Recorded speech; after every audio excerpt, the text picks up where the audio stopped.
Good afternoon, everybody. It's now 12:20. Apologies for our slightly late start to other members of the public who've joined us. This morning's meeting went on a little bit more than we'd expected, so the board were given another 5-minute break at lunchtime, make sure they'd had something to eat. First of all, welcome to everybody to the Integrated Care Board. A reminder that this is a meeting in public. It's not a public meeting, but we will have time for some questions at the end, hopefully. We've had one question tabled, which Dave Jarrett will help me answer towards the end of the meeting. But if we've got time, if there's other members of the public who want to raise your hand in the normal fashion with the electronic hand raise, I'll try and deal with those at the end. An appeal to everybody, can I just remind everyone to keep their microphones muted unless you're speaking, and to use the hand raise in the normal fashion if you can to ask questions. So I've got a few apologies. So I've got Stephen Peacock, I've got Dave Perry, but Sarah Weld is deputising for Dave. I know, Sarah, you've got to leave us at 3. I've got Rosie Shepherd, Stuart Walker from UHBW, and Emma Wood is deputising for Stuart. And I think that's all I've got. So I'm looking at Rob or Lucy. Is there anyone I've missed there? No? No, that's everyone. Okay, that's brilliant. Thanks. I'll press us on then. So you've had the minutes circulated from the meeting on the 1st of February. Can I ask if there's any observations on those minutes? And I'll go on to the declarations of interest item after that. So if anyone's got any issues with those minutes, or the 2 actions which have both been closed as well. So is there anything on those board minutes? Chris, was it on the minutes? Yeah, just a quick one on the minutes, Jeff. Just to say that I was missed off the attendance list, and I did attend. You introduced me, so I was definitely there. So I'm off the attendance list. Thank you. Yes, I'll confirm that you were there. We'll make sure those are amended. Is there any other points on the questions or the actions? Sorry, the minutes or the actions? Okay, so declarations of interest. We've got the normal declarations of interest that are presented to us, which are documented. But on the agenda item around the Supplementary Services for General Practice Review, I'm going to move that slightly forward up the agenda. So Dr. Geeta Iyer can stay with us, because I know Geeta can't stay for the full meeting. I suspect a number of people will have a degree of interest in the fact that they are patients within our area, within general practice. And John, obviously, as a GP within our practice, has got a particular declaration of interest. So John, and then Chris. Chair, thank you very much indeed. Yeah, just to confirm that as a GP service provider in the BNSSG area, I have a commercial financial interest in the decision based on item 6.3. Thank you. Okay, I'll obviously thanks, abstain John. from any vote. Yeah, thanks, John. But important to stress that your view as chair of the collaborative board for our general practices is really important. So thanks for joining the discussion. Chris. Thanks, Chair. Just to note on agenda item 6.1, addressing health inequalities, the organisation I work for is the recipient of some health inequalities funding referred to in the appendix of that report, to know just for complete clarity. Thank you. Okay, thanks, Chris. Sue. Thanks, Chair. Yeah, just to note on the declarations of interest register, my name doesn't appear to be on there, but I don't have any declarations of interest. So just wanted to note that. I've checked and double checked, so I don't think I'm missing anything. Okay, thanks, Sue. So perhaps, Lucy, whether we can pick that up. Rob? Yeah. Chair, I was just going to say I'll take that as an action, Sue. My apologies, and I'll get that addressed. Thank you. Okay, lovely. Thanks very much. So I'll move us on to the substantive agenda. Oh, sorry, John. Like Sue, I need adding apologies as a new member. I will send through to Rob mine. There's nothing material to the agenda today. Okay, lovely. Thanks, John. Thanks for your contribution. I'll move us on to the substantive agenda then. The first item is Shane's update as the CEO, and then I'm going to move us into the supplementary services paper after that. So Shane, over to you. Thank you very much, Chair. Apologies, I've just lost the paper. There we go. Thank you very much, Chair. And as always, colleagues, I'm presenting my paper with the three big things. I'm not going to go into detail verbatim in all three of them, but I just want to highlight the points and then obviously an opportunity to take questions and comments. The first one I think is important is just in the public domain to note the Shaping Our Futures consultation, which is the reorganisation of the Integrated Care Board. Has come to a conclusion, and you can see from the paper now we went out to all staff, engaged with all staff on the back of what has now become an 8-month-long process. We have concluded that consultation, and we're out the other side of that, and we're clearly now in the process of implementing the changes. I just want to put on record that, first of all, staff commented considerably, and you can see from the report we had 131 responses, which was fabulous. And you can also see from the report the main areas that the responses were in, whether that was about the process itself, about the culture of the organisation, the structures, etc. All of those were looked at through the executive team. We went through them in detail and actually produced a response document, which is really helpful and produces a pathway for the organisation to continuously improve. But not taking away from that, it's been a difficult time for the organisation. We have hit 30% reduction in running cost. And that means obviously clearly that people who were working with us 9 months ago will no longer be working with us. We'll also have a very much more lean organisation, and we're now in the process of implementing an operating model to make sure we can deliver to what the organisation needs. The second big thing I want to raise is, as we are now in the planning and deep in the planning of 24-25, I think it is important to bring to the public board the real challenge of finance in this year as we move forward. There is no doubt that we at the moment are building a plan, and we know that at the moment the resources we have will not be enough to deliver everything we want to deliver. It's very clear, and I've said in my report, that the recurrent position of the system isn't quite where we wanted it to be. There are outstanding savings that were not achieved, and all kinds of things. The reason why I bring it to the board, Chair, is that I think more than ever, this is going to be a really hard journey for us to, what you might call, balance the three legs of the stool. You know, one leg of that stool being quality and safety, one leg being finance, and one leg being performance. And the job of any system and any chief executive in any organisation is to be able to balance those three, deliver safe services, deliver a high-performing organisation, and live within our means. And what I'm stressing in our paper, Chair, is I think we need to explore, as we move forward, probably a new approach to what you might call a slightly more rigorous approach to the way in which we manage our resources, given the productivity challenges that we may have within the system. So it's in there for people to read, but I think it's one of the big three things, and that's why I'm calling it out, is that we absolutely have a challenge of trying to deliver our services, deliver safety, deliver performance, but also in a situation where we've invested heavily in our system and we have to understand the productivity challenge we have. So, Chair, I'm more than happy to take questions on that. Then the final part of the big three for me at the moment then is the future of locality partnerships. We brought locality partnerships a lot to our board, and we are hugely proud of the work that locality partnerships do. But what's been very clear through our organisational reshape is that as an organisation, the resources we can bring to locality partnerships as they are, we have had to reduce. And you can see from the paper, we have reduced our investment in the running of locality partnerships by about £300,000 as an ICB.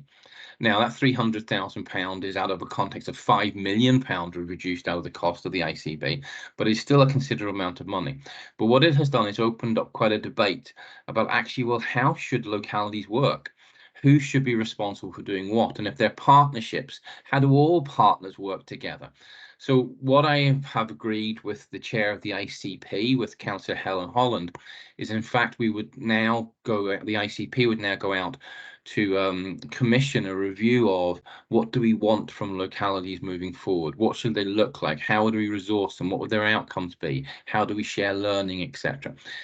Because we know the localities have been phenomenally important for us.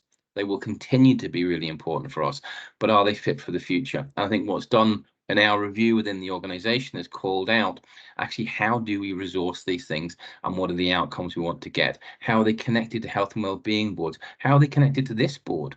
So it's very much looking at how localities will work into the future.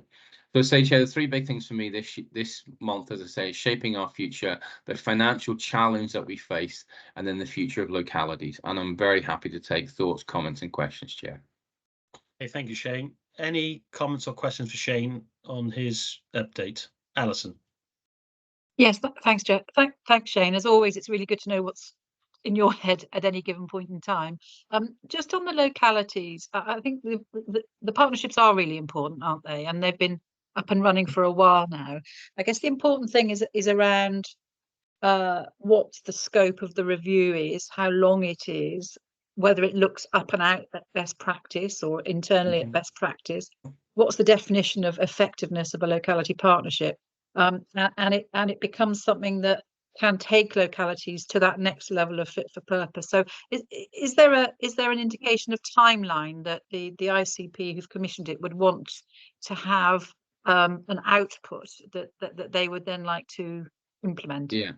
So the initial conversations with the chair of the ICP, and also we've had some conversations with some people on this table. So Joe Walker, for example, from North Somerset, we met with Joe and Matt from her team. We're talking months, not years, Alison, okay? Because what we want to do very clearly is there is a concern that how we're going to resource them over the short period as well. So we're talking months, not years. I've agreed with the chair of the ICP that we pull together a small group of representatives from the ICP, which covers all of our system, to develop the terms of reference, which would then be signed off by the ICP, but I would also like it to be signed off by the ICB, because clearly it has to be both partnership, but also us around this table. So I would envisage bringing that back probably to the next board meeting, the initial feedback from that, Alison. It has been suggested that there's already a couple of people who could do this for us, do the review. We'll wait till we've defined the terms of reference fully before we agree who we want to do it. But it's months, not years. Okay, thanks, Shane. Thanks, Alison. Any other comments or questions for Shane? No? Okay, thanks very much. Thank you, Shane. And very clear update. I think keeping it to the 3 points is useful for us because it gets a real sense of where the priorities are there. If I can move us on to, and I'm going to take this slightly out of order in the agenda, as I explained earlier, to the paper on supplementary services for general practice review. Dave Jarrett, I think you're going to start us off on it. I am, Jeff. Shane, did you want to make a note at the start? Yeah, I think that would be really helpful, Dave. Thank you. Colleagues, this is a really important paper for a number of reasons. Quite clearly, it's important because it matters to our population, it matters to our patients that we serve. Okay, so it's important in that sense. But it also sets a direction of travel for what the integrated care system is trying to do, which is trying to really drive population health inequalities, etc. And that's why this paper is so important, because it does set a direction. I just want to also put on record, though, this is a really difficult set of conversations and decisions we have to make today, because in any position where resources are limited and we have to make choices, it could be perceived there are winners and losers.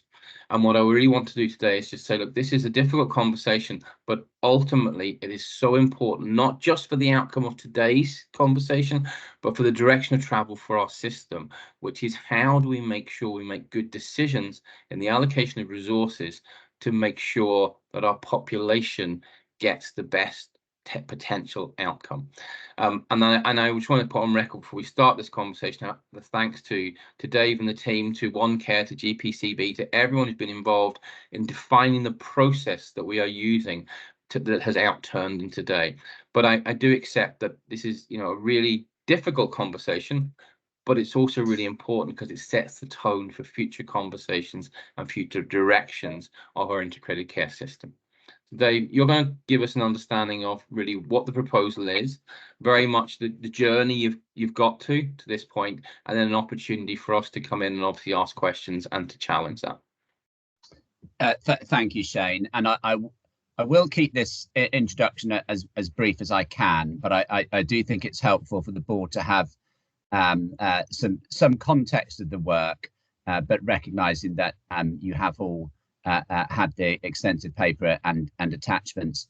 I'd like to welcome Dr. Geeta Raya, Jason and Jenny Bowker, who have led a significant programme of work with colleagues in OneCare GPCB and the LMC over the past 2 years in developing this proposal and leading this piece of work, which, as Shane has already acknowledged, is extremely complex and an extremely difficult piece of work. So immense thanks for getting us to this phase. And the programme has really sought to look at how our system optimises the use of the Supplementary Services Fund with that lens of the ICB core purposes, and seeks to address the significant inequality of funding and services that has existed across our system. And what we are here to do today is to ask the board to endorse the proposals for the allocation of funding to practices utilising the Cambridge multi-morbidity score, note and consider the impact on practice resilience, and approve the revised service spec. This, as you may imagine, has already had significant discussion at a primary care committee and our executive team, and we have attempted to build in the feedback and questions from those committees into the paper that you have in front of you today. Just in terms of some further background, as you'll have seen from the paper, this work predates not only the CCG that preceded us, but actually precedes the 3 CCGs and maybe even PCTs that preceded that. So this is us trying to address issues that have been with our system for many, many years. In summary, though, the 3 separate CCGs, as they were in our system, allocated £9.1 million for supplementary services and the South Gloucestershire basket, as it was called, as part of a 5-year PMS investment agreement.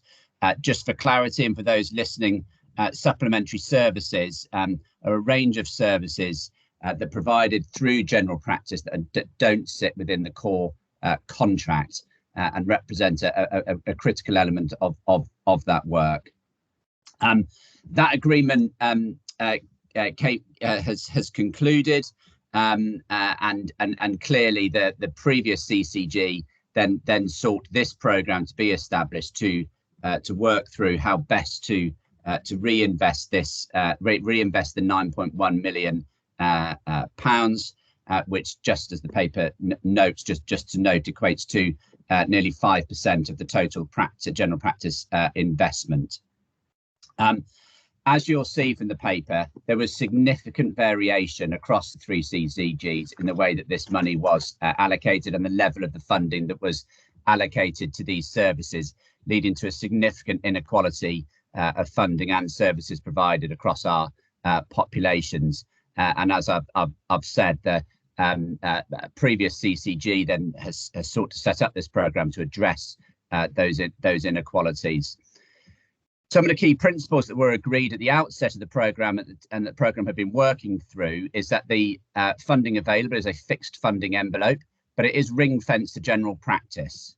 Those are the 2 core financial principles that the team have been working to, and therefore necessitating a redistribution of the funding to address the inherent inequalities in funding that currently exist.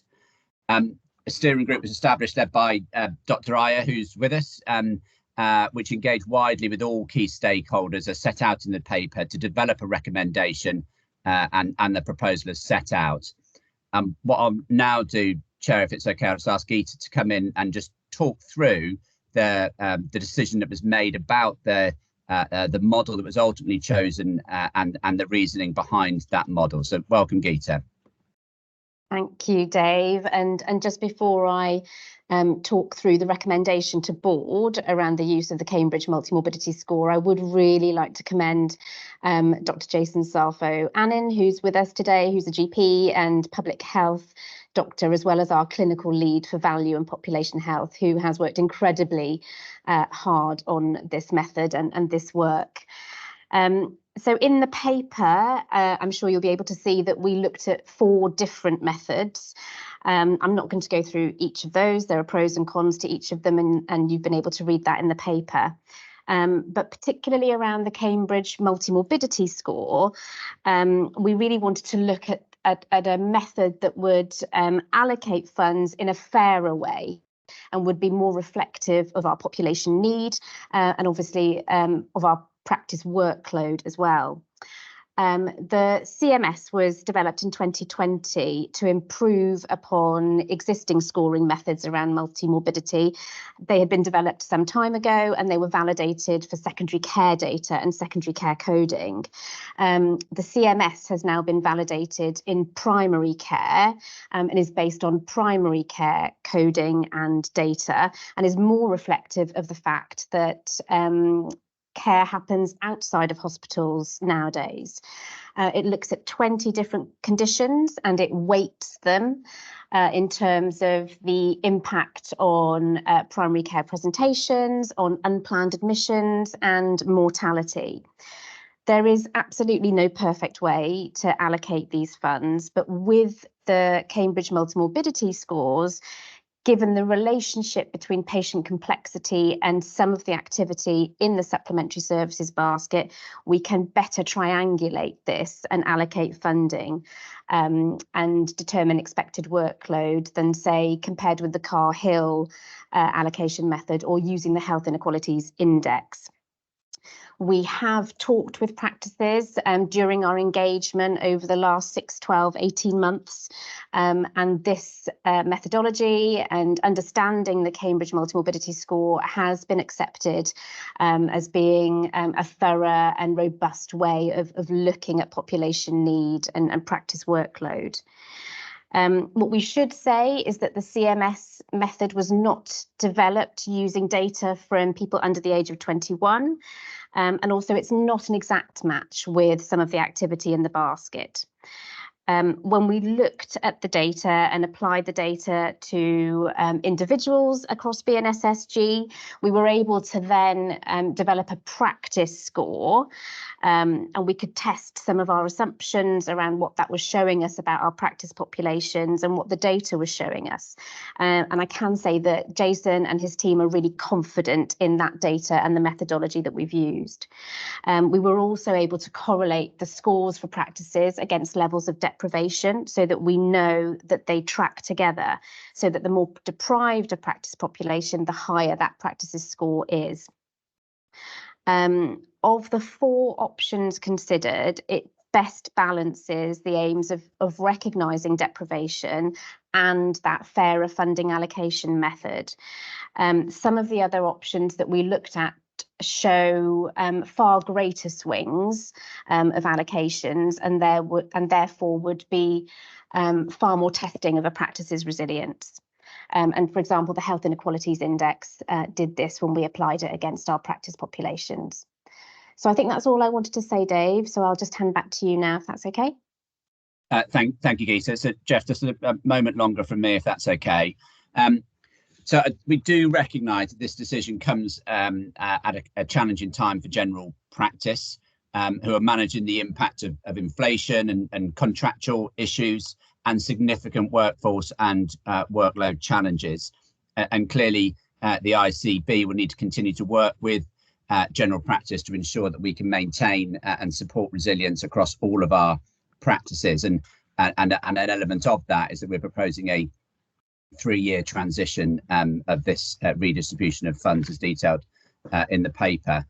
I do feel I should be clear and just draw point to that there are significant associated risks and impacts of the proposed funding modification, which include the impact on some practices resilience, as we've noted, and you'll see the mitigating actions in the plan, as well as a possible discontinuation of services in some areas. And as I've said, to mitigate that, we'll be running a transitional arrangement and focus practice resilience support to those practices most impacted. Before concluding, Chair, as well, I would just want to draw note to the equality impact assessment associated with the paper, which does acknowledge that there are financial impacts, particularly negative impacts within Bristol and particularly within the inner city and east locality, where we know we have higher concentrations of ethnic diversity. The recommended funding option recognises multi-morbidity, as Geeta said, as a key factor in determining workload for general practice across all of our population, and this positively impacts older people and those with a disability. It does have a strong correlation with deprivation, as Geeta said, and whilst inner city practices will see a reduction, their comorbidity and therefore funding remains above the ICB average, and impacts will be monitored as we've set out in the EIA.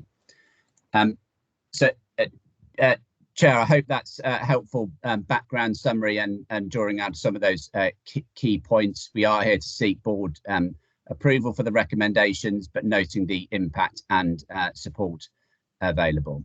We'll take questions there, Chair. Thanks, Dave. I'll open up to questions in a second. Could you just tell us a little bit more about 3-year transition, what that means? Because if we've got a practice who have finances cut, what does that mean, the 3-year transition? Okay, Jenny, could you just be specific on that point, please? It essentially means, Jeff, that their funding changes a third each year. So they get their final allocation position by year 3, and that we manage that in terms of a third from April, a third the next April, and then the full allocation from the year after. Okay, thanks, Jenny. That's really helpful.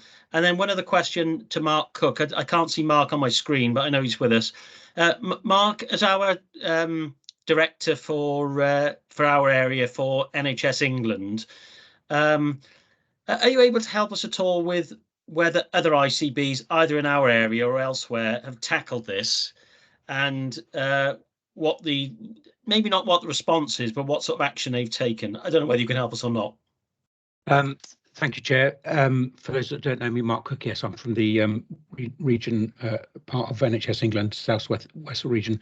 Yes, there has been over quite some time, I think. I think the use of the particular formula that you've adopted perhaps is less common, but there's certainly a history of looking at how supplementary services, or previously called designated enhanced services, allocations have been amended to reflect population and health needs in different areas. There's a good example that has used a very different formula to the Car Health formula in places like Leicestershire, for example. I think BNSSG itself previously has looked at this area a number of years ago. I think that's right, on a perhaps a slightly different basis in terms of the way that funding was allocated. So I think there are precedents for this, Chair. Yes. Okay, thanks, Mark. That's really helpful. Can I open up for questions? But just while we do, Chris has put a question about the equality impact assessment. I've seen it, Dave. I know you've sent it to me, and I read it, and I have asked for it to be appended to the papers. Has that been done? Or It is on diligent, Jeff. Chris, you might just need to refresh your diligent. Then it might be that it's on as an update. I'll give him the page number, Jeff. It's page 116. Okay, brilliant. Thanks. That's great, because it is important that you read that in the context of the conversation. Right, let me open up for observations, comments, or questions. Then Ruth first. Thank you very much, and apologies if some of this discussion is repeated from the closed session this morning, but as we discussed, important to get all of the issues out in the open. So to start by saying thank you to the ICB team who've done this piece of work, because it has been thorough and they have engaged with us, and it has been difficult and complicated, but it's been entered into in a very positive and collaborative way. So thank you. I think we've acknowledged support of the methodology. I think we probably also need to acknowledge that it is this is a unique way of using the CMS methodology, and so it has been untested. And I think that's possibly one of the reasons why, when it went to GPCB, the vote at GPCB was only 18% in support with no concerns, and 69% did have concerns. And it's those concerns that I think I would like to just reflect on. And just to draw out, Dave's been clear about the history to lower payments to North Somerset in the past as a result of the way that supplementary services were looked at. But there is a danger with general practice, with primary care, that we look at increasingly small buckets of cash and we don't look at the picture as a whole. So we don't know what decision we're not cited on the decisions that were made by North Somerset CCG or PCT at that point that meant that they were investing less in supplementary services, but may have been investing more in other services that aren't part of this discussion here. So I think that it's important to acknowledge that as well. And as a result, if we're looking at a direction that addresses health inequalities, it sits with difficulty with me that 10 out of the 11 ICE practices will see a reduction in their payments. So I 100% support the direction of travel to make sure that our funding supports those most at need. But when there is an unintended consequence of implementing a methodology that reduces payments to some of our most in need areas, I do think it's worth pausing and reflecting about whether those unintended consequences are too great and we need to have another think. So the paper. Sorry, Ruth. Sorry, Jeff. Sorry, the paper is excellent, but I would just like to touch on the value for money point again as well, because I'm not sure that is entirely proven. The information that has been shared with us previously was not robust, and the information, we haven't had further information about the value for money question that has been shared with us. So I think that question of whether we should be levelling up is as an important one that we should return to. So I think Dave has touched on the risks. There really is a risk of loss of goodwill here. People might actually choose to stick to the specifications, and then there will be implications on other service providers. So if GPs do decide only to offer wound care for the first 6 weeks, I'm not sure where, for example, the patients will go subsequent to that. And if they do withdraw, not offering phlebotomy and ECG as those what are considered really quite fundamental services in general practice will have a knock-on effect across our system. And just to touch finally, in terms of, we talk about the proactive support, I would like to draw out that there is no increased funding under the Section 96. That level of funding is the same as it was last year. So there's very little increased funding support for practices. And also that the very well regarded ARC programme is having its funding reduced next year. So the ability of that programme to support practices will be reduced both as part of this piece of work, but also as we go into a very difficult 24-25 with an imposed national contract. So could I draw us back to the support for levelling up and drawing on resources from elsewhere? To be very clear, we really don't want to delay payments to our North Somerset practices. John and I are having to balance views quite carefully here, because there are practices who will benefit significantly from this and we don't want to disrupt payments to them. But we also have to represent those 2/3 of practices who are losing out and be very clear that we would like to see a levelling up process and look at where we can draw resources into this payment so that we can support general practice over the next 3 years. Okay, thanks, Ruth. Dave, I'd suggest we let everyone sort of table their questions, and then you, Geeta and Jenny, respond at the end. Just 2 key points that come out from Ruth there. Certainly 2, there's more, isn't there? But the one is around that levelling up issue. There is no new money for this, is there? So we would have to take money from elsewhere, from others in the system, or from elsewhere in general practice. Yeah, that's the first one. I think the second one of looking at this again. We've been looking at this for more than 2 years. We've had an agreed process. What would looking at this again look like? So actually being able to answer that for us at the end, because I think that would be a critical point in deciding how we move forward. But let me open up to questions. Dave, I would suggest you don't respond on all of them, because it will take us a long time. Record them, and then we will come back to you at the end. So I've got John, Sue, and then Sarah. Thanks, Jeff. Dave, thanks for the presentation, and Geeta, Jenny, Jason, thank you for the paper and all of the collaborative work that's gone behind it. It has been impressive, to say the least. I mean, Ruth's stolen a lot of my script, so thank you, Ruth, for covering that. I think for me, it's really important to emphasise the potential unintended consequences of this.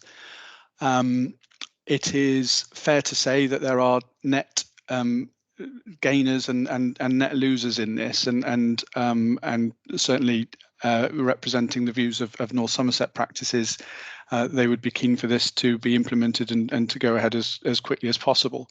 But I am concerned about the impact that this may have on individual practice resilience, and potentially therefore broadening the gap in health inequalities in certain areas.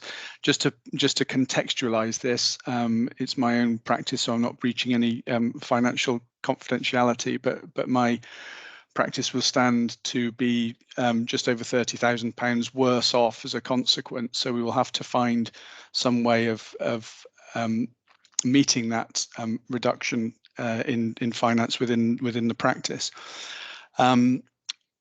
And so you talk in the paper about the mitigations if practices decide to opt out or cap activity, and we're looking to the PCNs to buffer and support them through that. But what happens if all of the practices in the PCN are net losers?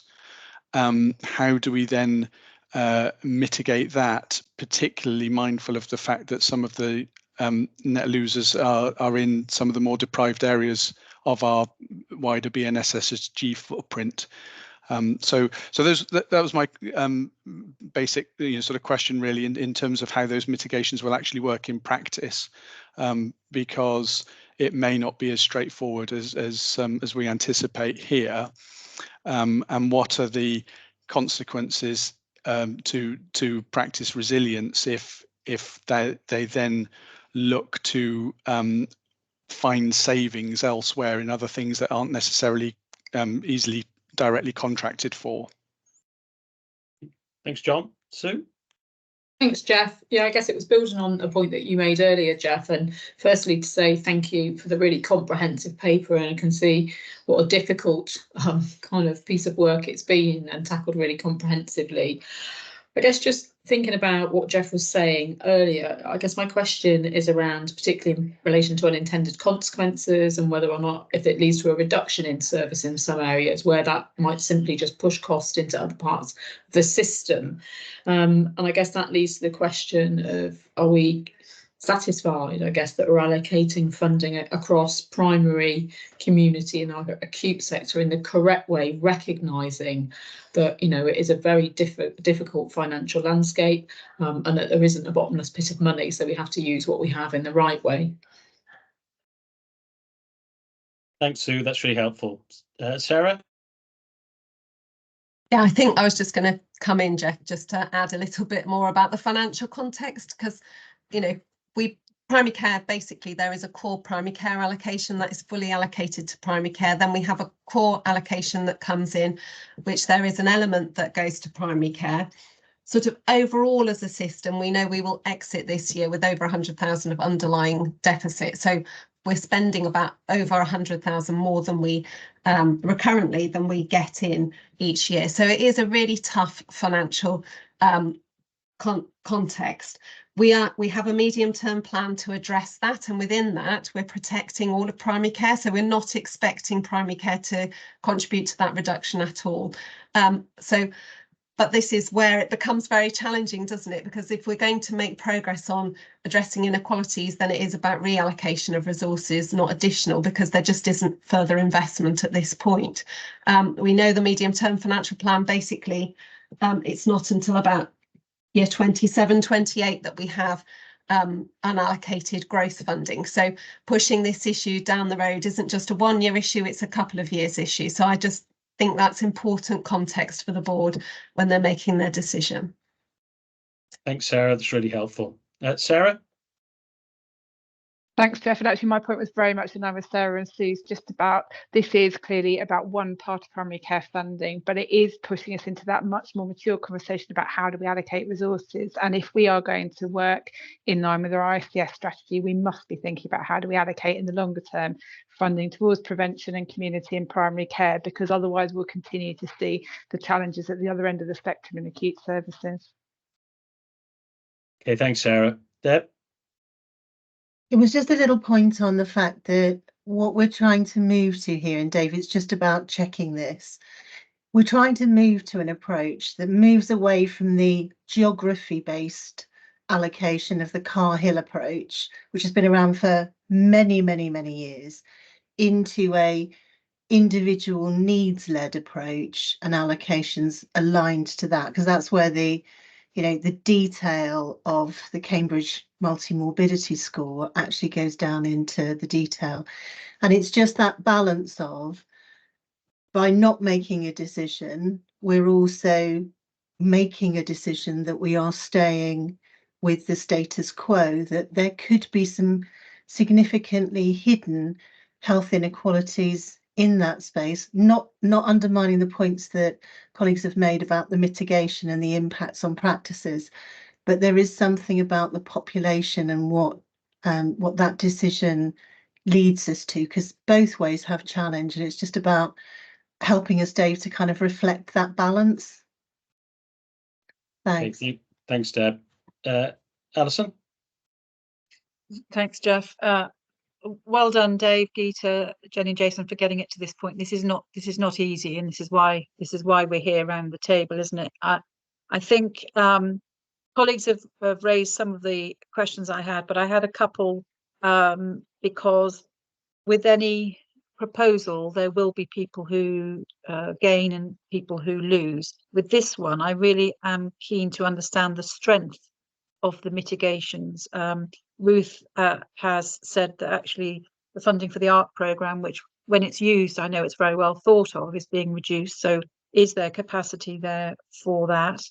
The paper does encourage primary care networks to support if individual practices are suffering. John has said very clearly, as has Ruth, what if all the practices in a PCN are losing out? So the strength of the support, I think, is really important. And Dave, I think one of the things you also said was, with anything, but with this decision, the monitoring of the impact. What does that mean? What does the monitoring of the impact mean? What does it look like? And when will we, what will we do with the outputs of the monitoring of the impact? So that lens really for me. Thank you. Okay, thanks, Alison. That's really helpful. Jaya? Just asking about whether or not there are objections to the methodology, and also given that the sums involved are ring-fenced, is there underspend in this sort of item, or and if so, what happens to it? There's lots of shaking of heads on that one, Jaya, but I'll ask Dave to pick that up in a second. And then just going back to Alison's last point, it is worth saying for the benefit of this meeting that Alison chairs the Primary Care Committee, and this was discussed at some length in a separate meeting that was set up to do that last week. So important I state that for the minutes, I think. Jay, do you have any more points on that, or was it just that? Okay, great, thanks. Ruth. Thanks for letting me come back in. I was just, if we are going to take brave decisions as a system about reallocating our resources and moving towards more anticipatory preventative care, it'd be really helpful to understand the timescales for that. So if this funding is being capped for general practice now, when might things change? So when are we actually when are they going to see the benefit of being part of the ICS and seeing the development of that strategy, I guess, is a question. Yeah, and I still have, the reason that this has gone on for quite a long time, I think, is because the decision was made at the beginning to cap the budget. And so although there's a lot of agreement about the inequalities and the methodology, et cetera, that very first decision hasn't been scrutinised. So I think that's why there's quite a lot of debate at the moment, is because the opportunity to scrutinise that initial question has only come now. Okay, thanks, Ruth. Ellen? Thanks, Jeff. And can I just thank Dave and Geeta and the team for all their hard work on this. I raised earlier that some GP services that are reduced funding are at risk in terms of quality. You've answered. Sorry, you've answered my initial query in terms of the 3-year transition. Just keen to understand, like Alison, a bit more on mitigations to support quality concerns. Thanks. Okay, thanks, Ellen. Steve? Thanks. I guess I'm just recapping. I mean, we're really clear that health inequalities are one of our primary purposes as an ICB, to reduce the inequalities. And I guess the finances, in an ideal world, wouldn't it be great if the finances weren't as they are? We know 24-25 is going to be a really challenging year, so we don't have additional resources there. But we do have this desire to want to focus, if we can, to deal with those health inequalities. So I think everybody, as far as I can hear at the moment, is supportive of the methodology. It's the direction of travel and the consequence that's the issue. And I've got one question related to that, and that is, when we look at the performance across all of those practices, have we looked to ensure that the performance doesn't deteriorate in those practices as a consequence of the actions that we may take in respect to the funding? Because if we've got underperforming practices, then is it going to deteriorate, and that creates another problem for us in terms of health inequalities? Okay, thanks, Steve. Sarah? Just a reflection on the point about inequalities, and absolutely I agree that they are a core purpose for us to reduce them, but we have to be mindful about what we mean by inequalities. And as I read this paper, it's looking at deprivation as a measure of inequalities, but there are other types of inequality which you might think about, ethnicity in particular, and that's not well recorded in practices anyway, but also geographical inequality. And certainly, and I'm representing South Gloucestershire, we see real inequality in terms of access to services because of rurality, and that then impacts on patients and their ability to get into services, but also on services being able to deliver into the community. So we have to be cautious about how we put those into models, and that's one way of looking at it. I'm not suggesting we go back over the methodology again, but just being clear about our language as we talk about inequality. Okay, thanks, Sarah. Dave, let me pass back to you then, to perhaps pick up some of those points. And it seems clear that people are really appreciative of the work that's gone into this, and that there's no easy answers to it, but quite a lot of questions around mitigation and transition, because our practice is falling off the edge of a cliff. Not saying they would, not the best expression, but if that happens, then what is the consequences for us as a system in picking that back up? But over to you, Dave, on the questions that we've had. Thank you. So I'll pick up the general themes of those questions, Jeff, and bring in members of the team to help respond. I'll just offer a couple of quick responses on a couple of areas. Steve, your final comment about performance and how we continue to track and assess performance, that is done through our quality and resilience dashboard, which has been, as I noted this morning, well established for some time now. Reflects performance month by month on a range of indicators, and is then assured through PCOG and our PCC process. So we have a live and dynamic approach to tracking performance. So just note that. Two other quick responses. Section 96 funding, in terms of one of those elements of support, is not a ring-fenced budget, is a discretionary pot. So any call on that is a kind of a cost pressure to the organisations. There's not a fixed budget for it, Ruth. It's for us to manage as cost pressure. So just thought I'd note that. I will bring in Jason, if that's okay, just to go way back to Ruth's initial comment around the model. Where is Jason? Hello, sir. Hi, Jason. Just to kind of build on Ruth's questions, and I mean, we've heard general support for the model. Is there anything further you'd want to add to respond to that initial question? Ruth, I think your point was about the fact that it's new and the fact that it hadn't been used in this way, and there were sort of concerns in relation to that. So the underlying sort of research behind the model that has been sort of validated, that has been tested, and I took the liberty of speaking with the people who created the model in the first place, and one of the things that they said is that they had always intended at some point in future that it would be used for resource allocation, and so they were particularly interested in what we were doing in BNSSG and were sort of endorsing of that.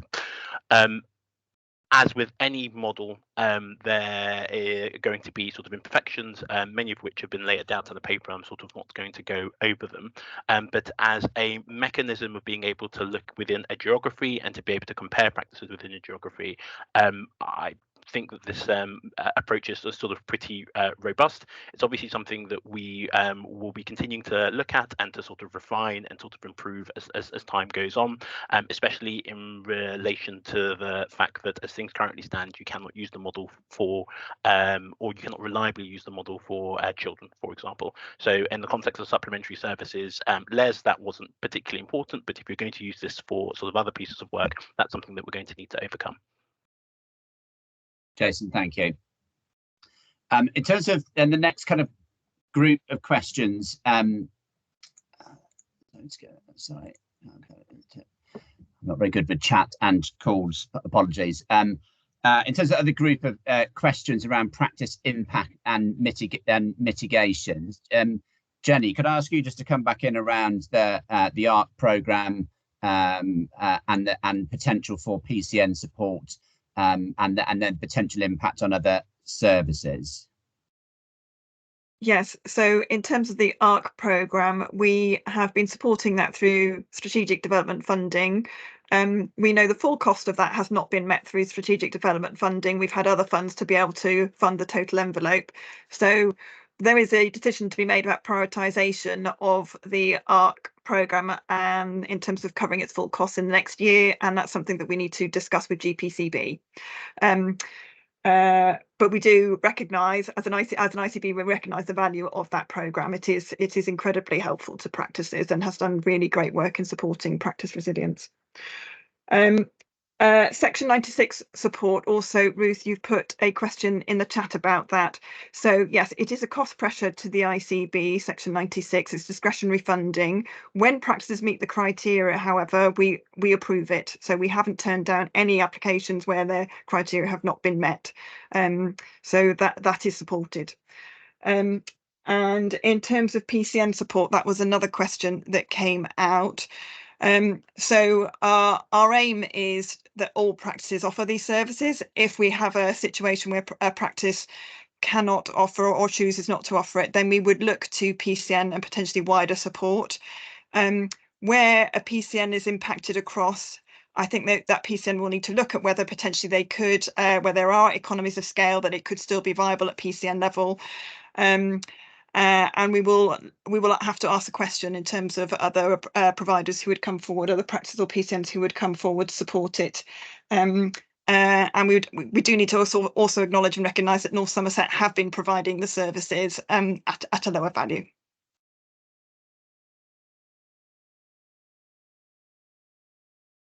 Jenny, thank you. John, do you want to come back in on where we got to? No, it was only really in consideration of the resilience piece, because the resilience concern for me isn't just the financial operational resilience of practices, but the health and well-being and resilience of the workforce. And I mean, you've recorded it in the risk assessment in terms of risk of damage to relationships and practice engagement. I mean, I've been a GP for years, and currently working harder and faster than I have ever worked in my entire career. And the impact of stripping things out just becomes very, very acute when it comes to our own survival. working more for less, and all of that kind of stuff comes into play. And I think that it's important to recognise the kind of mood music in primary care when we talk about levelling up. And I totally get the financial position. I've worked in this ICB, in the CCG prior to that, in the CCGs prior to that, and in the PCT prior to that. So I totally understand how the financing and the resource allocation works. So I'm not expecting miracles. But I think it's important to articulate the feeling that is in the primary care workforce, that whenever there is a performance concern in the acute sector, monies are often found to be able to address or support that service. And yet here we're talking about a relatively small amount of money to level practices up to allow them to continue to deliver healthcare services to our population. And that's ultimately what we're here for. I went in to medicine to look after patients to the best of my skill and ability, to keep them well for as long as possible and keep them out of hospital.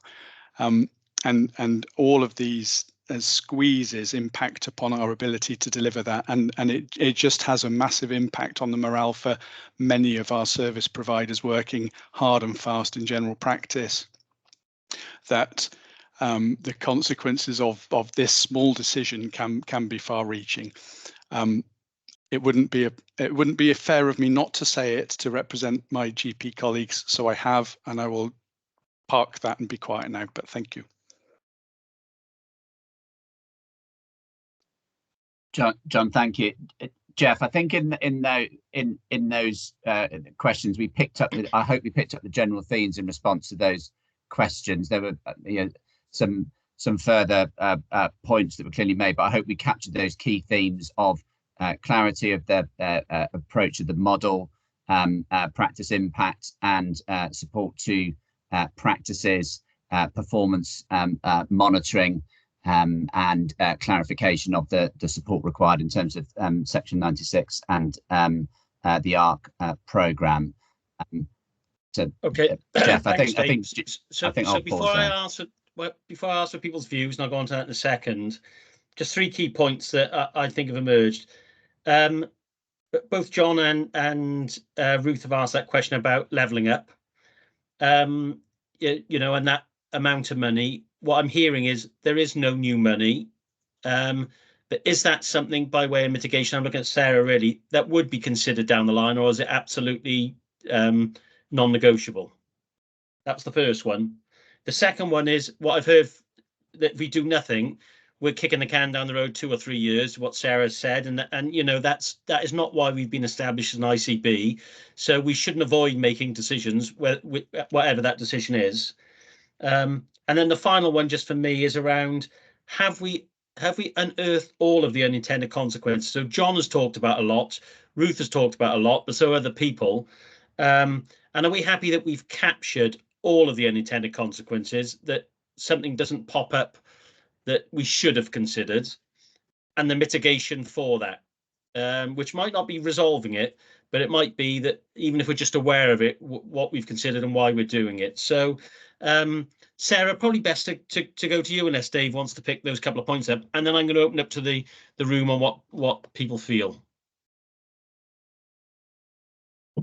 Jeff, the challenge is that there is no discretionary funding that is available this year. So as I say, the challenge is if we're waiting to do that by a levelling up approach, then we have it. If we think about what we set out in our medium-term financial plan, it's not until 27-28 when we have uncommitted resources. So that is a decision in effect to push this issue down the road, and therefore, if we think that this is a better allocation of resources to support our population's needs, then we're pushing that further down the road.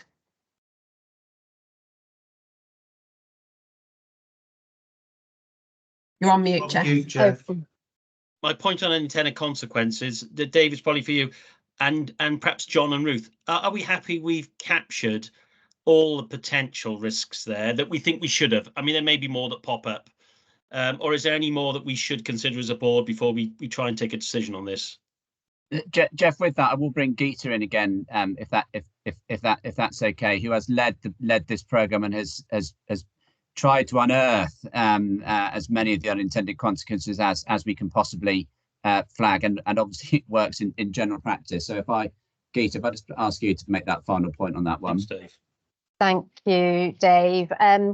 Yes, I mean the risks are really comprehensive, I feel, for this point in the work. We have taken a lot of feedback from general practice, and we have linked in with our other healthcare providers. So spoken with Serona and the teams particularly around wound care, spoken with the LPC around the links with hypertension case finding and hypertension monitoring and lipids, etc. So I think we've done what we can with what we know about at the moment, and as I said, we've continued to feed through the concerns from general practice as late as last week into these risks. And I think what was reassuring was that as we were having those later conversations, we weren't unearthing anything new, but of course that's going to be the point of the ongoing monitoring and evaluation of any new funding allocation method through the LES steering group, is to make sure that we keep a very live look at that and seeing what's happening across the piece now that we are able to monitor the activity data that's coming through. So, Geeta, you've heard the discussion this morning and this afternoon. Is there anything from all the work that you've done that you think the board hasn't heard that? Now, we might be able to mitigate against some, we might not against others, but is there anything that that you think that they haven't heard, that it hasn't been debated? No, I don't think so. I think there has been a really honest conversation, and I think that's been really, really helpful for us as the team. Okay, thanks. I'm going to go to Ruth and then John for the last word on it, and then I'm going to go to the room and just ask what people's views are on it. I should point out that not everybody in the room is eligible to vote. If we go to a vote on this, I'd like to try and reach a consensus. If we can't reach a consensus, we will go to a vote. Rob will put into the chat room those people who are eligible to vote, but let's have a look at where we think we are before then. So Ruth first of all, and John. Thank you, and thank you to John for his very eloquent description of the kind of the well-being impact that these decisions that we have to make here have. I'll leave the very last word to him, but I just wanted to come back to Sarah's point that I don't think it's quite as binary as waiting till 2027 till we have discretionary income. We've talked a lot about we're not going to wait until 2027 to make decisions about how we allocate our resources. We've talked in terms of what our strategy is going to be. We've talked about anticipatory care. We've talked about all of that. So it isn't quite as binary as do nothing or wait till 2027. I think there are opportunities to do work on this before then. And I wonder whether we could just, it's 550,000 for next year, out of a budget of 2 billion.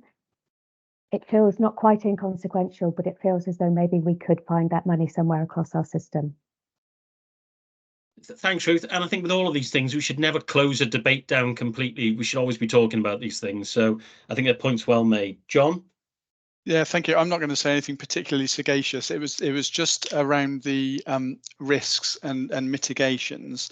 I think it's fair to say that we started to hear at the last GPCB discussion that the practices that were going to be adversely impacted are likely to start to look more tightly at their internal budgets and budget management and review what activities they're undertaking, what's resourced and what's not. So there may be some other things that stop happening as a consequence of this that aren't articulated within the supplementary basket per se. It's not a threat or anything. I'm just saying that you know, it's something that we can't predict what that might look like, and where more activity might start springing up or being batted back to the hospital.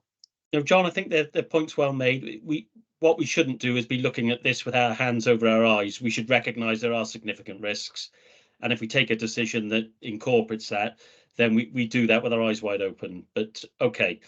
Right, I think we've had a really good discussion around this. I think it leads us into the beginning of a number of conversations we're going to have over the next 6-12 months, or as long as an ICB exists, about the way that we look at funding health and social care to ensure we're doing the things that we've been set up to do, accepting that we've got to create that balance around the immediacy of services and that longer term aims.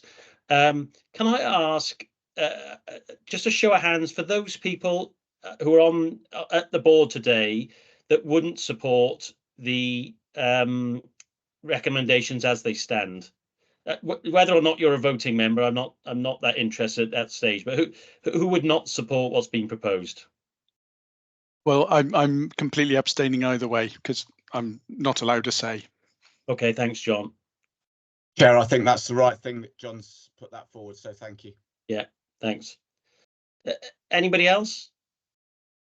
I would find it very difficult to support. I want to support the North, and I need to balance uncomfortably on the fence because the North Somerset practices need our support as well. But 2/3 of practices have been very clear that they will find the implications of this very difficult, and I need to represent their views as well. So I find it difficult to support this. Okay, so can I make sure that we've captured that in the minutes? So we've got John's. Well, we will have captured all the conversation, but we've captured what John and Ruth have said there. Ellen? Yeah, Jeff, I'm broadly supportive, but I just think there's a lot of grey around the section 96 and the ARC programme and those practices that might be highlighted on the resilience and performance dashboard and who are losing quite a bit of money. So I think I'd feel comfortable knowing that some of these were being looked at over a short period of time. So I'm broadly in agreement, but it just feels as if certain practices who might be struggling in terms of resilience might be looked at. And that was Steve's point earlier about performance as well, Yeah. wasn't it? Shane, do you want to come in on that? Because I think it's important that you have your say on this about if we take a decision that is supportive of the recommendations, how you'll monitor the situation as we go forward. Yeah, thank you, Jeff. I mean, clearly any decision we take, we would have to monitor, no doubt about it, and we're looking at the wider performance, etc. I also think that we have to make sure that the support for resilience is there. Okay, so I think without fail, this will have an impact, and we have to be there to support that resilience and part of the conversation of ARC, etc. So we have to do everything we can do. Can I also just stress, and I think it is important, the point that Ruth made, is that we do have to constantly look at the way we spend our money. Okay, and I think the point that Ruth had made is that we are not talking about enormous amounts of money here. Okay, we're talking about a point in time, and that point in time we're trying to do the right thing. But Ruth, I think the point you've made is that we have to look at the money in the round between primary, secondary, tertiary care. And I think as Chief Executive, as we look forward to this document we discussed earlier about planning for the future, we need to take that square on, Ruth, because actually this can't be further discussions, decisions, just looking at primary care in isolation to secondary care, tertiary care, etc. So that's not going to alter the decision we have to take today. But I think the point you've made is you've really brought that to the forefront, which is actually we're having this discussion just about primary care, looking at primary care. And there is a major issue. We've got to look at primary care in the context of secondary care, etc. Now, quite clearly, what we need to do, go back to your question, Chair, we need to monitor this. We need to make sure the resilience and support is there. And we need to be brave enough, because we're doing this in thirds, brave enough to review when we're doing this to make sure we're still doing the right thing.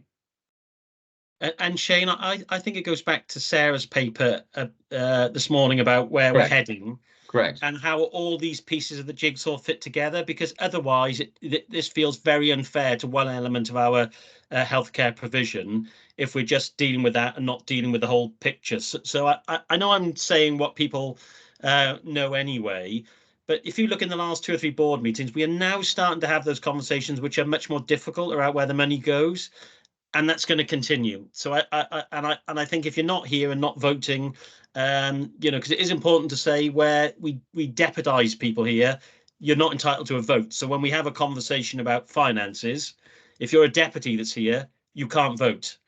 Now, actually, that might have a massively significant consequence for your area of health and social care. So just important to make that point for the future. Right, so I'll bring in John, Chris and Sarah, and then I'm going to move to close the discussion. Yeah, so I mean, John, this isn't particularly helpful. It's just an observation that I just need to remind all board members that enhanced services in general practice are outside of our core contract, and therefore when staff salary rises are implemented in our core contract, they're not covered in our enhanced services. So these sorts of services are provided by people in practices, so they are paid a salary, but they're not then subject to the 6% rise in core contract payments. So that's just another reflection on the impact that this may have on practices moving forward. Okay, thanks, John. And do need to make sure we captured that. Chris? Yeah, thanks, Jeff. So as a non-voting member, this is just an observation. It does strike me there's a bit of a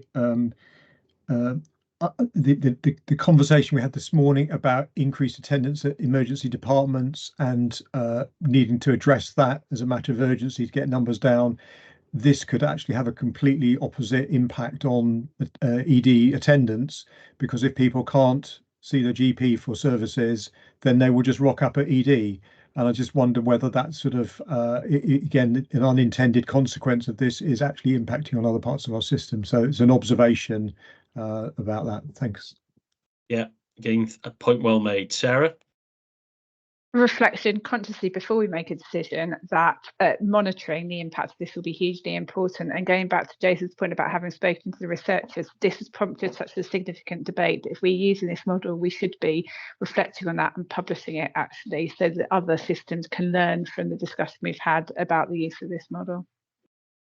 Yeah, thanks, Sarah. So I am hearing there's a general consensus on the way forward from the board, accepting the points that have been made, particularly from Ruth and from John, but from everyone else around risk, consequences, impact on performance. And so monitoring as we go forward is going to be really important, Dave, isn't it, to make sure that we're clearly sighted and we don't just wash our hands and say that's what something dealt with. It's not. And for the reasons Chris has said as well, all parts of our system are connected. So we make a decision in one place and it affects it in somewhere else, but we've got to be sure that it's the right thing for us to do in the right way. Finally, I would go back to Geeta and Jenny, really, Dave, and just say, and to Jason, I know how much work has gone into this over a sustained period of time. This is not back of a fag packet stuff.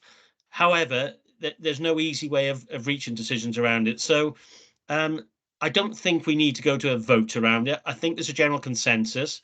I think there's some obviously dissenting views around it, and I'm suggesting that we support the recommendations, albeit, Dave, you need to make sure that you've got a clear line of sight on the way forward around it, both mitigation and around transition as well. Is that a fair summary from people? Okay, thank you. I'll move us on then if I can. So the next item we got on the agenda, which is one that I think is a really timely segue, really, because actually this is something we've been asking for, which is we're talking about the here and now, but what about those things that prop us up for the future around health inequality and population health? So the next paper is from Joe around health inequality. So Joe, over to you. Thank you, Jeff. And I think actually the previous discussion really does chime very well with this paper. And what this paper's aim is to just to give a sense of, what have we been doing over the past year? We have a duty as the ICB to improve health inequalities. I'm the executive lead for that and do that with many people, many of you across the system. And then it really does, we did myself and Admiral Webber, who helped co-author the paper with me, it did trigger us some thoughts about what our future might look like, which I think this discussion we've just had really does chime with. So I'll quickly run through the highlights of the paper. again, we've put a very clear definition, and I do want this to land. We talked earlier about language, and when we talk about health inequalities, we're often talking about slightly different things as each individual talks. There is a difference between health inequalities, which are linked to the wider determinants of health, and which our directors of public health have a statutory duty to respond to, and healthcare inequalities. And currently, the way the NHS is structured, the ICB accountability is for healthcare inequalities, and I've put a definition on page 4 of your paper. So it's about the outcomes that they get from the delivery of healthcare within our system. It is not linked to green space and education and housing. Of course, there's a Venn in the middle, but actually what we're held to account for in the ICB and in my role is healthcare inequalities. I'm not saying that is right. I think it may not be right, and that's why we get to a set of questions later in the paper. I've just reflected for you what we stated, what our intent was in the ICB strategy, which was really quite strong, I think. I think we had a real commitment and ambition to be in the health inequality space, not the healthcare inequality space.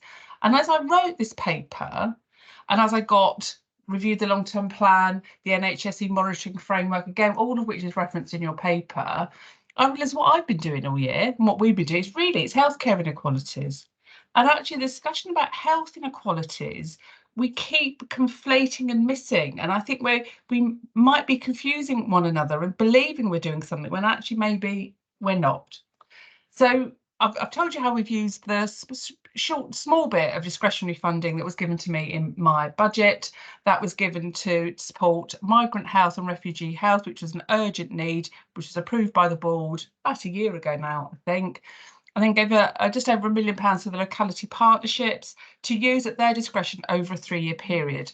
The 3-year period is really important because if you keep giving short-term funding without some sort of at least medium-term commitment, actually that can actually be more harmful than not giving any money at all. So we felt that was important, and we felt the principle of localities about having autonomy and knowledge of their own populations was reflected by the use of that money.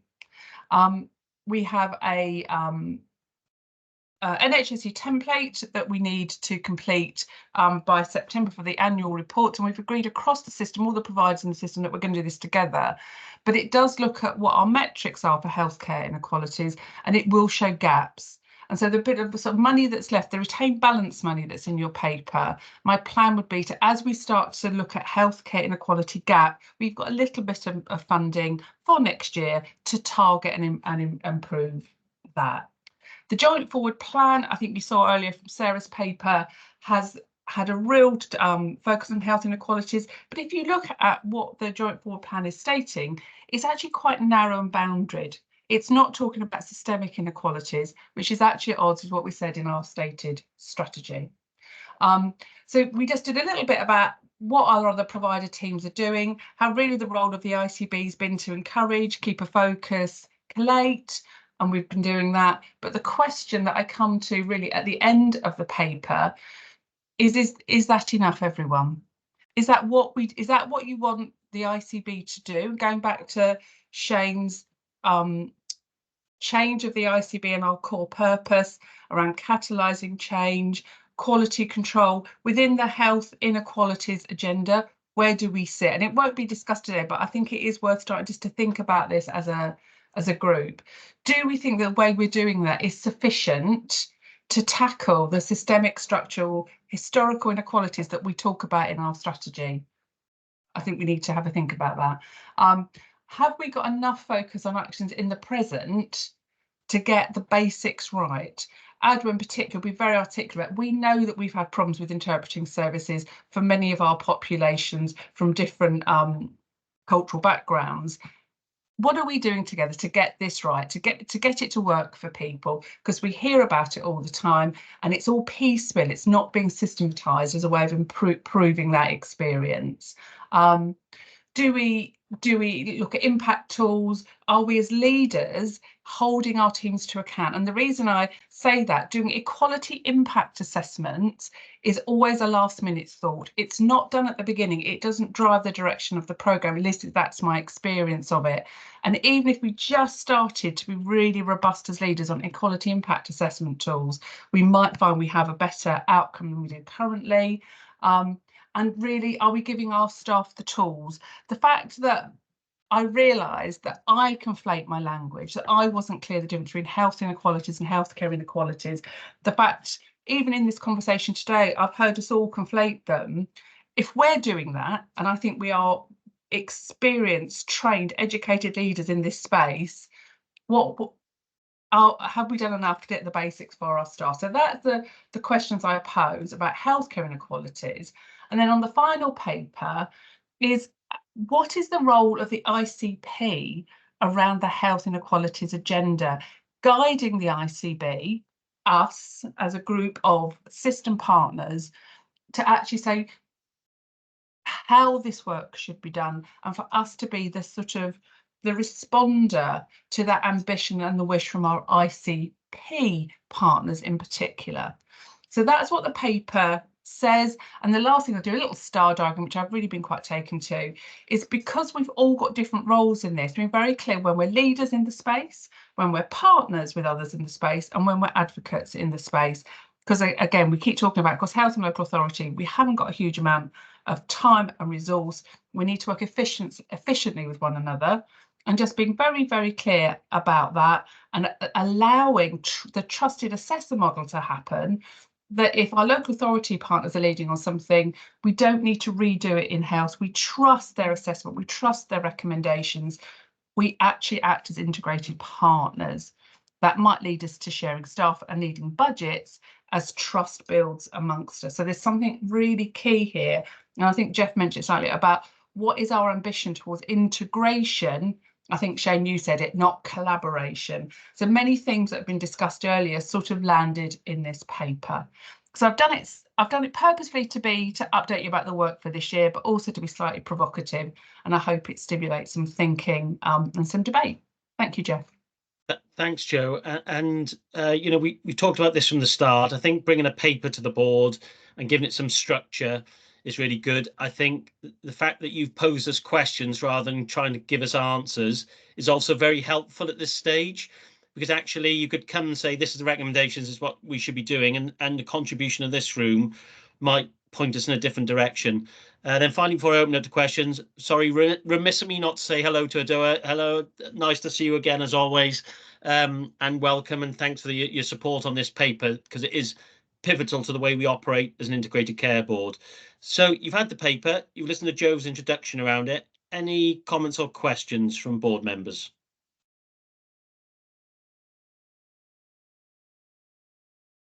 I got Chris and then Sarah. I just kick it off. Thanks, Joe and Adwa, for the paper. Really interesting.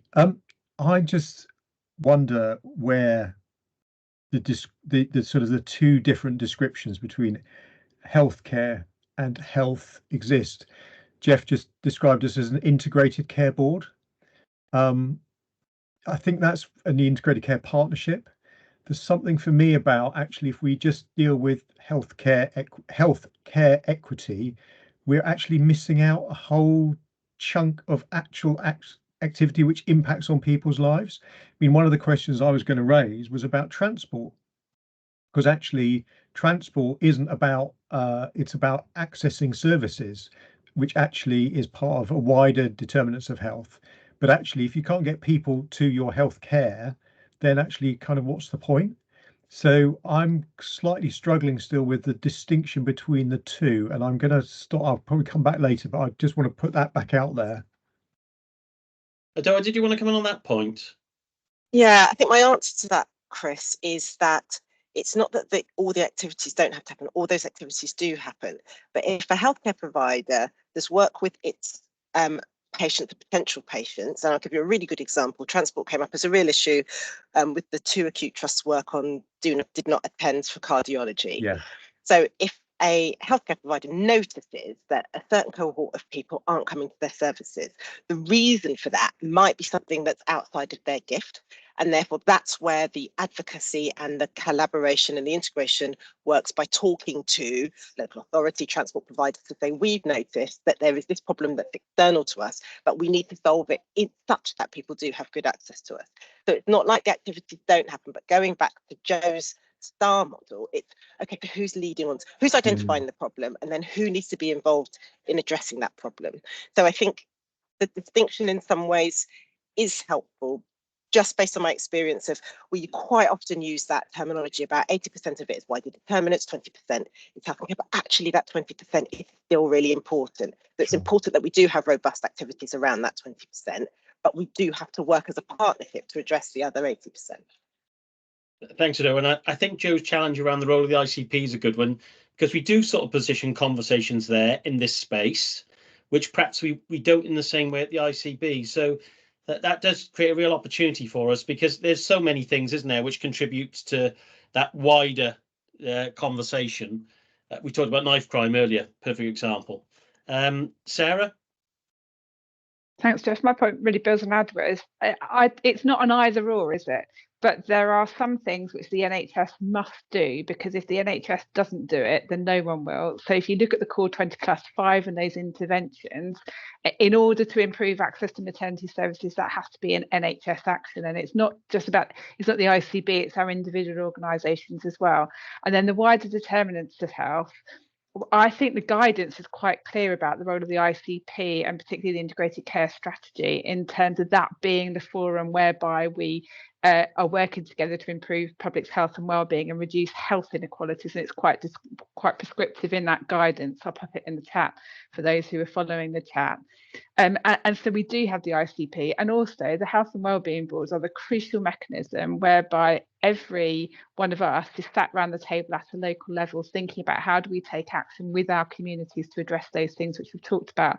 Actually, health care inequalities often can't be addressed until you get under the skin of the health inequalities, and actually wider inequalities too. So education is a huge inequality which will impact on your ability to access health and care, and that is even beyond the remit of a health and wellbeing board quite often, but something we would be looking at in that space. So it's not either or, it works out. And I'll also put in the chat actually the inequalities plan that we in South Gloucestershire Council are just publishing, because that's got some quite neat descriptions and ways which we're thinking about how do we do it internally, but also reflecting on our role out into partnerships too. Thanks, Sarah. Mark? Thank you, Jeff. So one of the hats that I also wear on behalf of the Southwest is the SRO lead for health inequalities.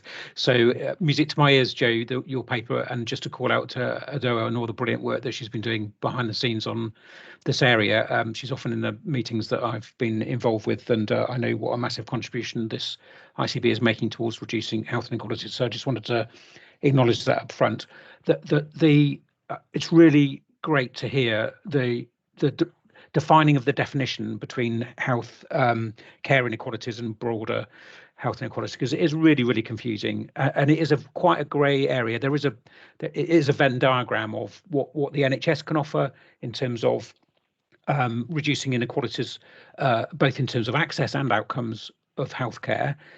But it also has a role very much in terms of addressing wider health inequalities, and the 80% that Adoa referred to in terms of those wider determinants, because you're a massive employer, you're a massive buyer of local products, you're a massive investor in capital estate and technology.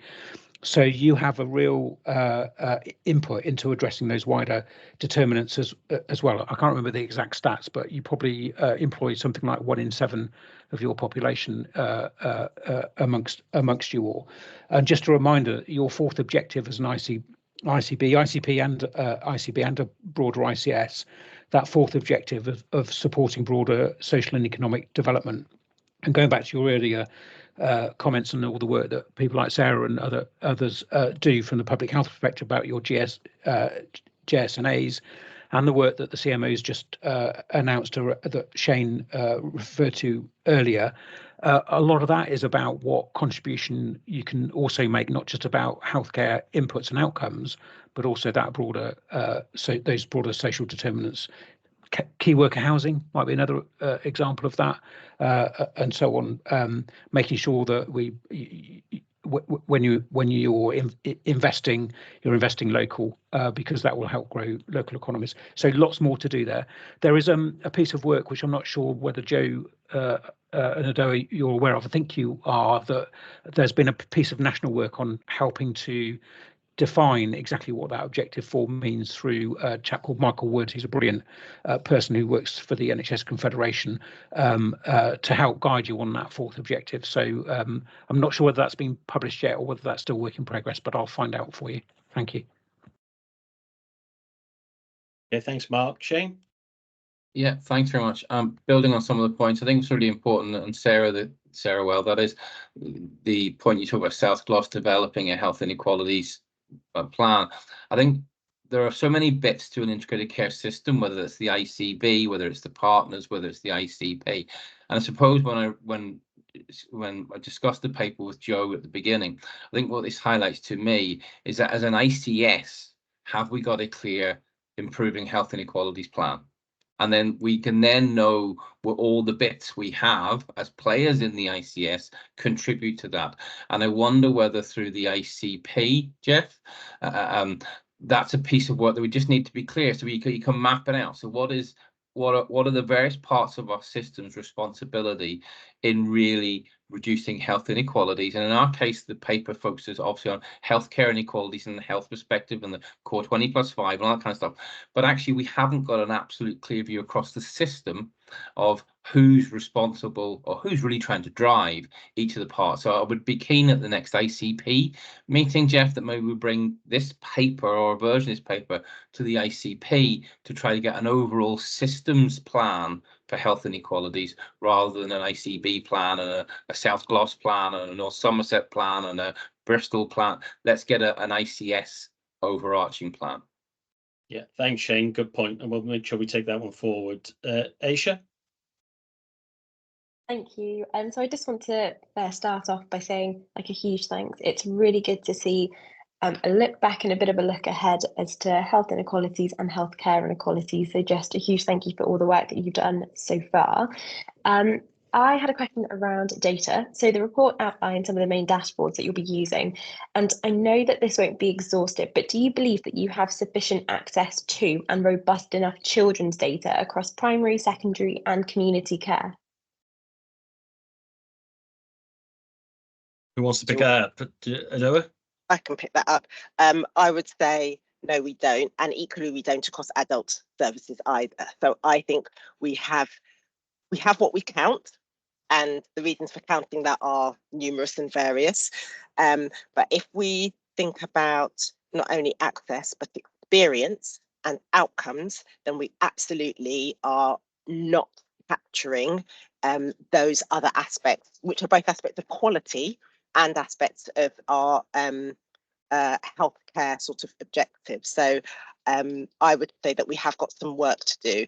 And not only that, when we have the information, I think as we mentioned in the paper, it's not our business as usual routine look. So if we look at our performance reports, which is what's encouraging about the NHS statement that asks us to break down some of the stuff we already capture by ethnicity, deprivation, etc. We're not yet mature enough to get into a routine of looking at a metric and saying, yes, okay, we're achieving that overall, but underneath that, is that being achieved equally across our various community groups? So I think an honest answer is we've got some work to do on that. I'd support Ada with that, Jeff. I mean, even just the basic, going back to what are some of the basics, some of the ethnicity coding is always problematic, but actually we don't look at it as a system. So we look at it individually in each provider. And I know there's a huge amount of work going on in all our providers on this, but we don't come together, we don't check and challenge one another.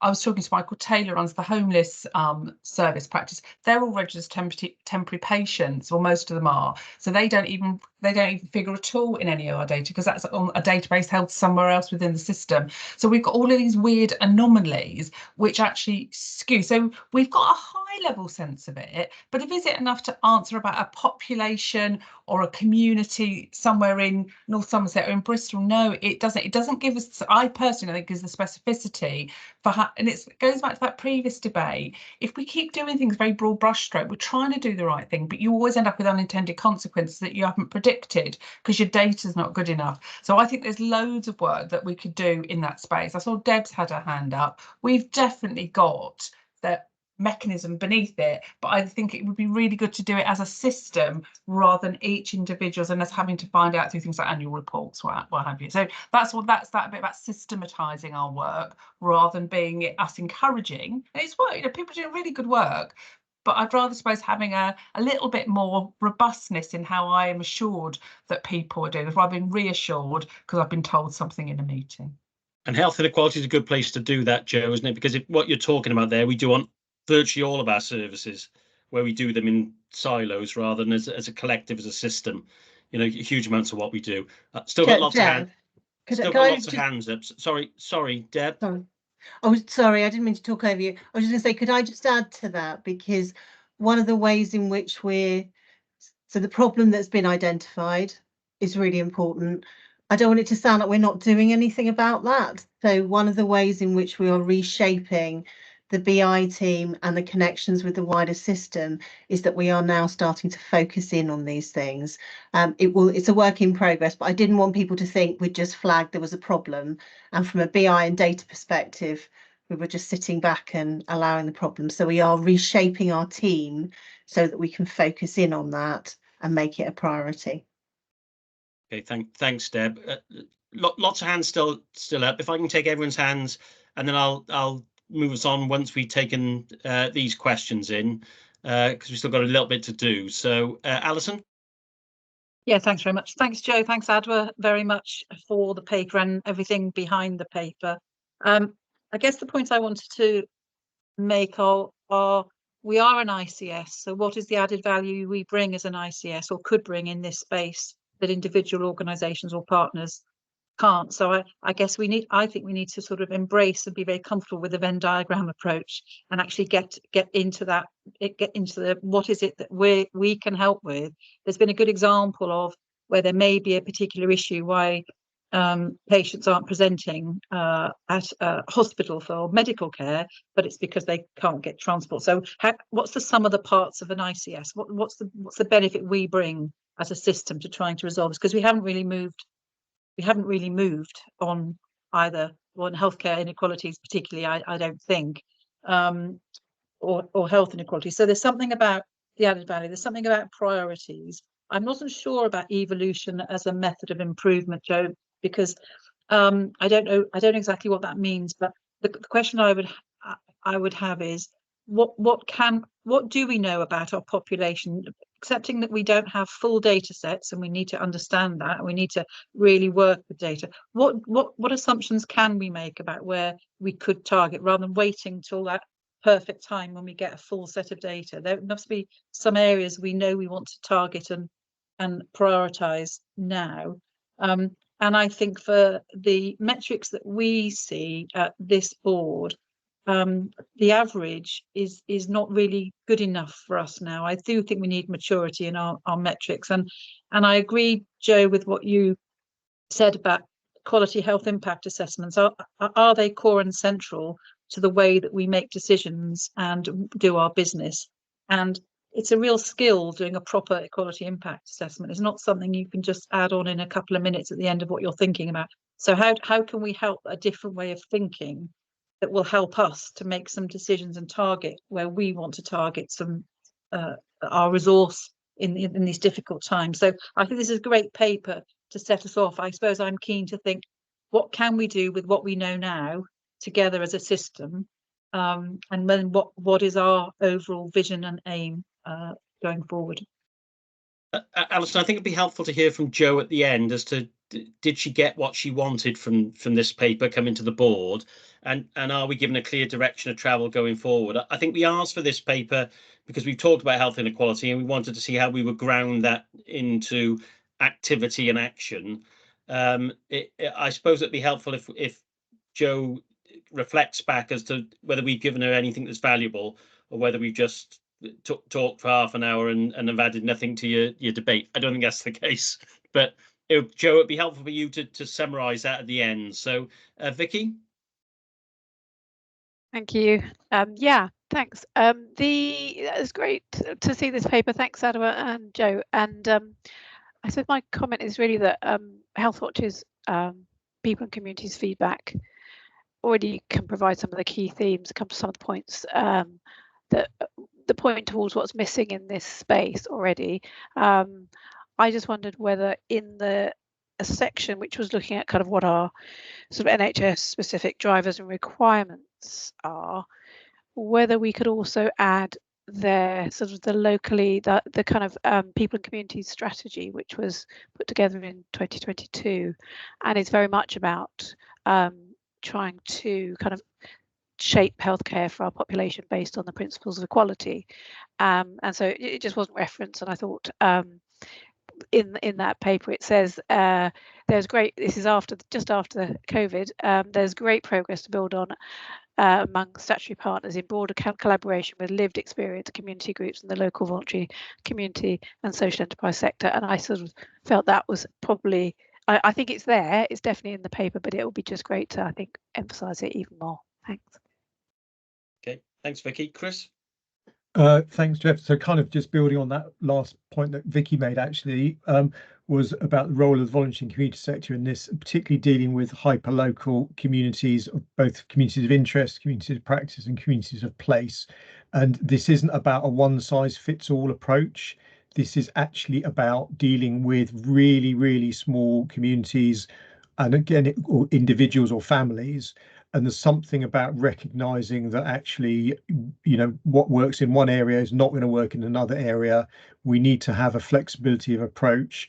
You need to have trust. The system needs to build in trust to work with voluntary and community sector organisations, hyperlocal organisations, that they can deliver on the ground to address these really, really wicked problems that exist and continue to exist in areas where we seem to just be throwing money at things, and actually throwing money at things is not the best way of doing it, but really being able to recognise that working with small community groups is actually often a better way of doing that. And there's some evidence from the health improvement grant that was happened, God, it's about 2 years ago now, wasn't it, with about uptake of vaccinations in hyperlocal groups. And actually, whilst we did increase in uptake of vaccinations, actually it was about much wider unintended consequences of how we work with groups and getting those groups and their leaders to come forward. So I think just build that into the piece, but completely support your paper, Adwa and Jo. So thank you for that. Thanks, Chris. Sarah? Just picking up on Shane's point from earlier about an ICP conversation, which I think would be really good. And Jo, you'll know that Director of Public Health will be happy to work with you on that, and it'd be great to bring in other partners as well. I'm not sure that we need another plan for how to deliver this. I think actually a framework that recognises that we all have parts to play, and that actually I really strongly feel that it's right that individual organisations have their own plan about how they're going to act on inequalities, and that goes right down into individual PDPRs. And then what we might want to be doing within the ICP is putting together that Venn diagram so that we recognise each of us has a role to play, and that we build communities of practice. And locality partnerships are such a crucial place for having these conversations alongside the health and wellbeing boards at place level.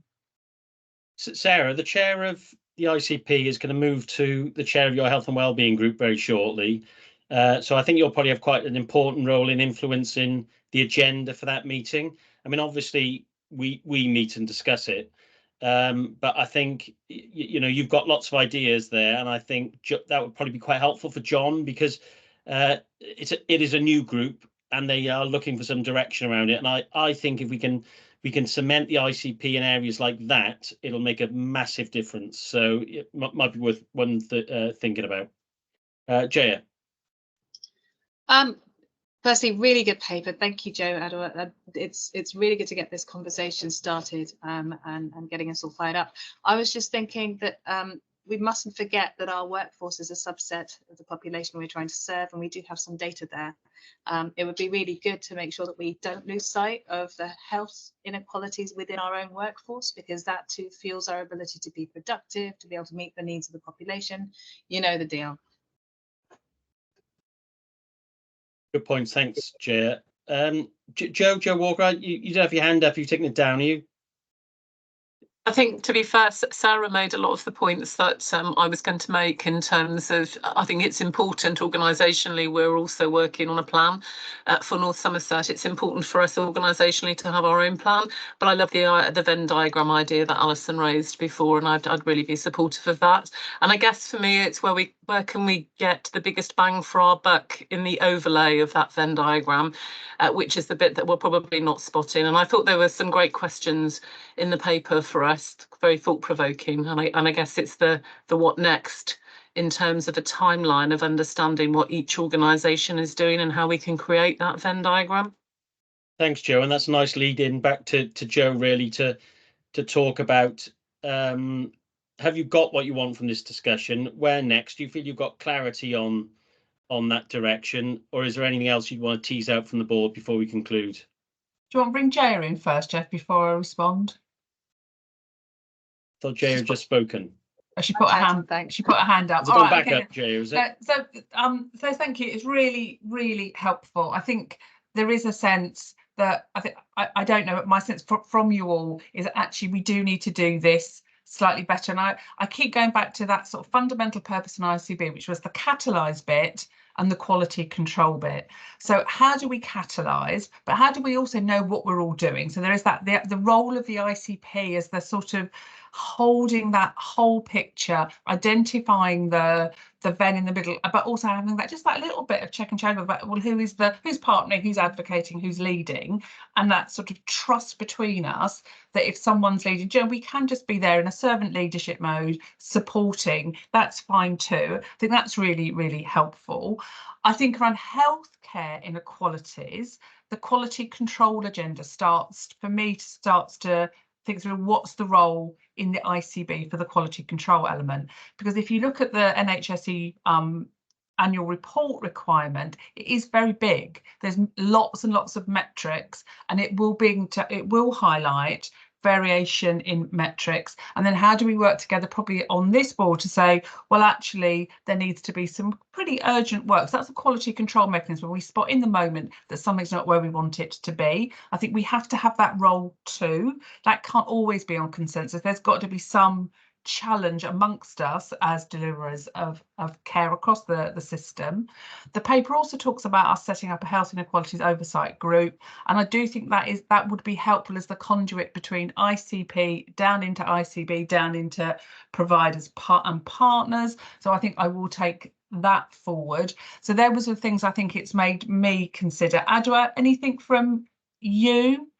Because you drafted most of this paper for me. I think that I tried to put myself in the position of who are we, me, truly accountable to, and in my view, we're truly accountable to the public.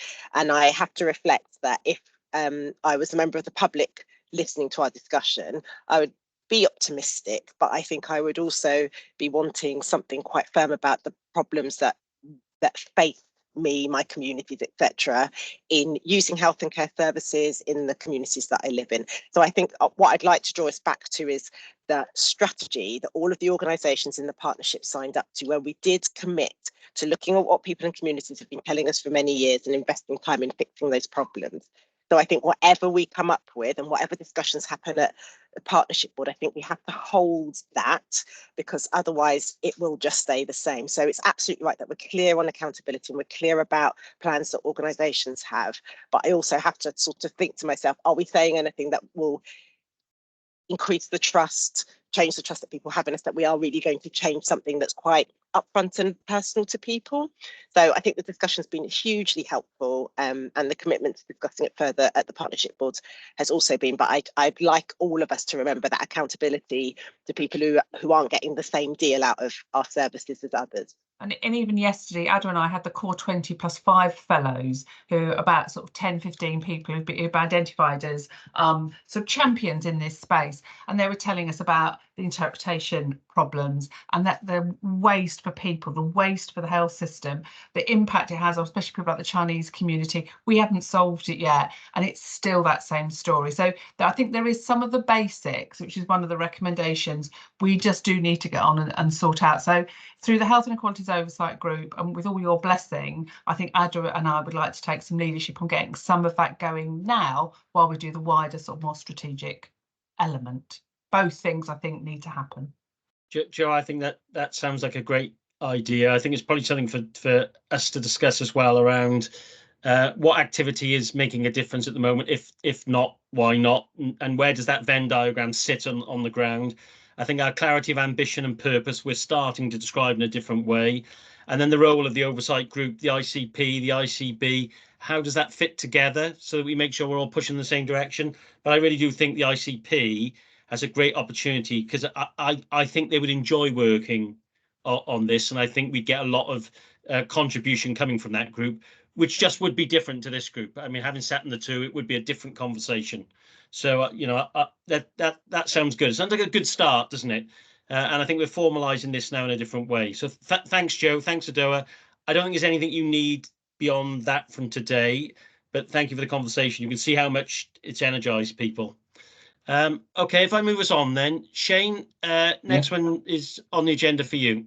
And it's sort of following on from the last two conversations. So, colleagues, sorry, Alan Davis has joined us. Alan is the individual I've been working with on the disability, physical and sensory impairment work.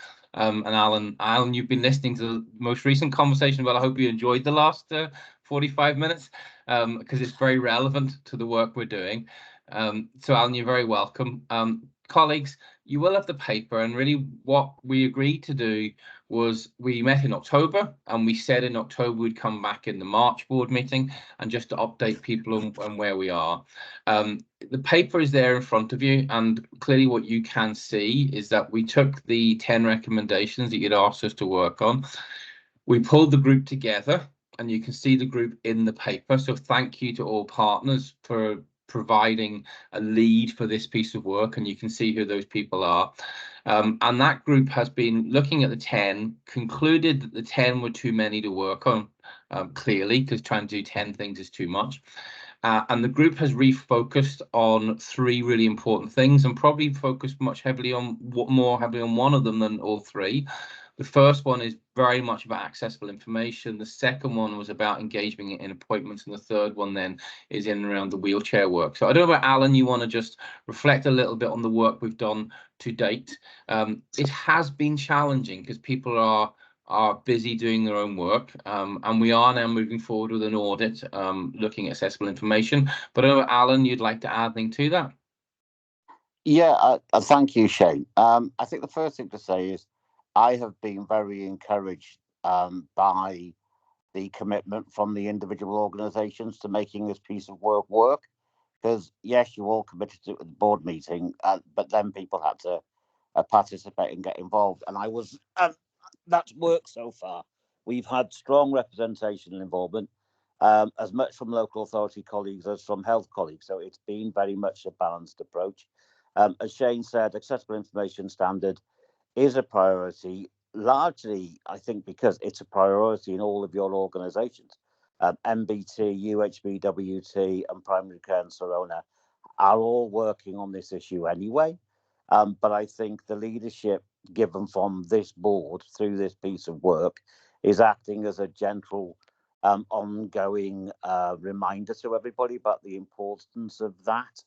So I think we are going to see progress on the accessible information standard, and hopefully when a new government, whichever government it is, comes in, we will see the revised standard and we will be ready to meet that challenge. And around there was a lot of obviously tie-in between that issue and the issue of appointments, and we're tending to focus that around now, specific around, and this ties into the health inequalities and translation item before this, around the issue facing people who use BSL, because that's coming up as a major issue in terms of appointments, is how does the health service meet the needs of people who use BSL?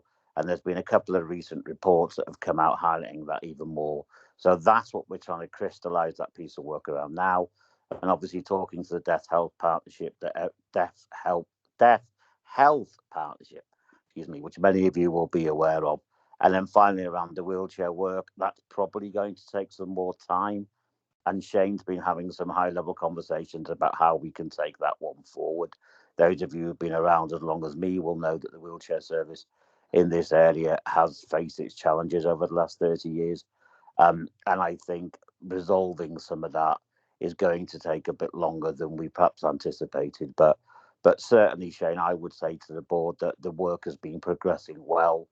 I think you and I are both encouraged about how far it's going. And when we come back and report to you in 6 months' time, I think we will have some even more concrete progress to report. And also, just one final thing. You'll remember that one of the other recommendations was around looking at the whole ethical issue around the respect agenda, what was do not resuscitate. And I had a really positive meeting with 3 colleagues about 2 weeks ago who were really energized to pick this piece of work up and to take it forward. I wasn't sure how that meeting would go, but it was incredibly positive.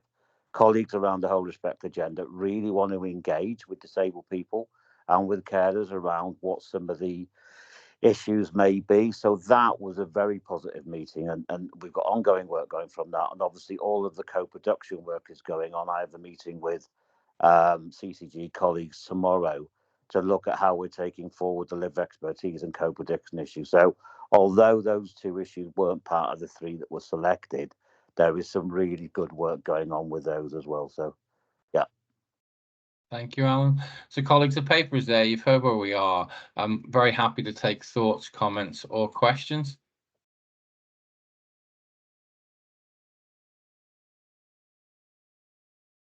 Do you want me to take him, Shane, or do you want to? Yeah, I can take to Aisha. Okay. It's not a question, but it's actually more of a reflection. A huge thank you to you, Alan, for being so kind of candid with your experiences to actually shape and change things going forward for the future. So just a huge thank you to you for using your experience in that way. Thank you. John? Thanks, Shane and Alan. I really welcome this. It's really good to see and the progress made. And I appreciate that the work is mainly aimed at us as a system. I was just wondering if consideration is being given to potentially disseminating it more widely, maybe to to larger employers in the area as well. It just seems that there's potentially a lot of really good learning that's going to come out of this, and that could potentially be shared a little more widely to to help to improve the experience for for people with long-term physical and sensory health conditions. I think that's very helpful, John. I think certainly the engagement of local authorities who obviously have picked this up issue for a while as well. But I think my take on it would be when we reach the year mark, when we come back to you in October, I think that's a good time to pull that learning together and then to go out into the wider community and say, this is what we've learned, particularly around the issue of communication and particularly around the issue of engagement co-production. So I think when we come back to you in October, we will reflect that within some recommendations. That's great, Alan. Thank you. And then Jaya. Thank you. So yes, really welcome this from a personal perspective as well as more broadly about our population. The prioritisation I totally get, and I think that's a really good idea to make sure that we're meeting some of the needs rather than trying to tackle everything at once. I would like to know, given that in one of our previous items in talking about health inequalities, that transport has come up as in transport to and from appointments, and I wondered where that was in the priority list. It became very real to me at Christmas when I was looking after my mum, and we were offered an emergency appointment at our temporary GP practice, a 7-minute walk away if you weren't in a wheelchair. Hiring a taxi was impossible at the time. Hiring a wheelchair accessible vehicle meant to go to Bath and back before I took her. So if I'm like a microcosm, And not just having a wheelchair, but also having to get a wheelchair to an appointment. It would be really helpful to know where it is in the list of things to deal with, given that there's so much to deal with. Yeah, thank you. Interestingly, in the list of 10, transport was not reflected as a single separate issue. But if you speak to any disabled people, particularly wheelchair users, particularly Steve, who was a wheelchair user who came to the board meeting, it is still a massive issue. So I think we can reflect on that, just to be clear with the board that these are the 3 recommendations we've chosen for this year.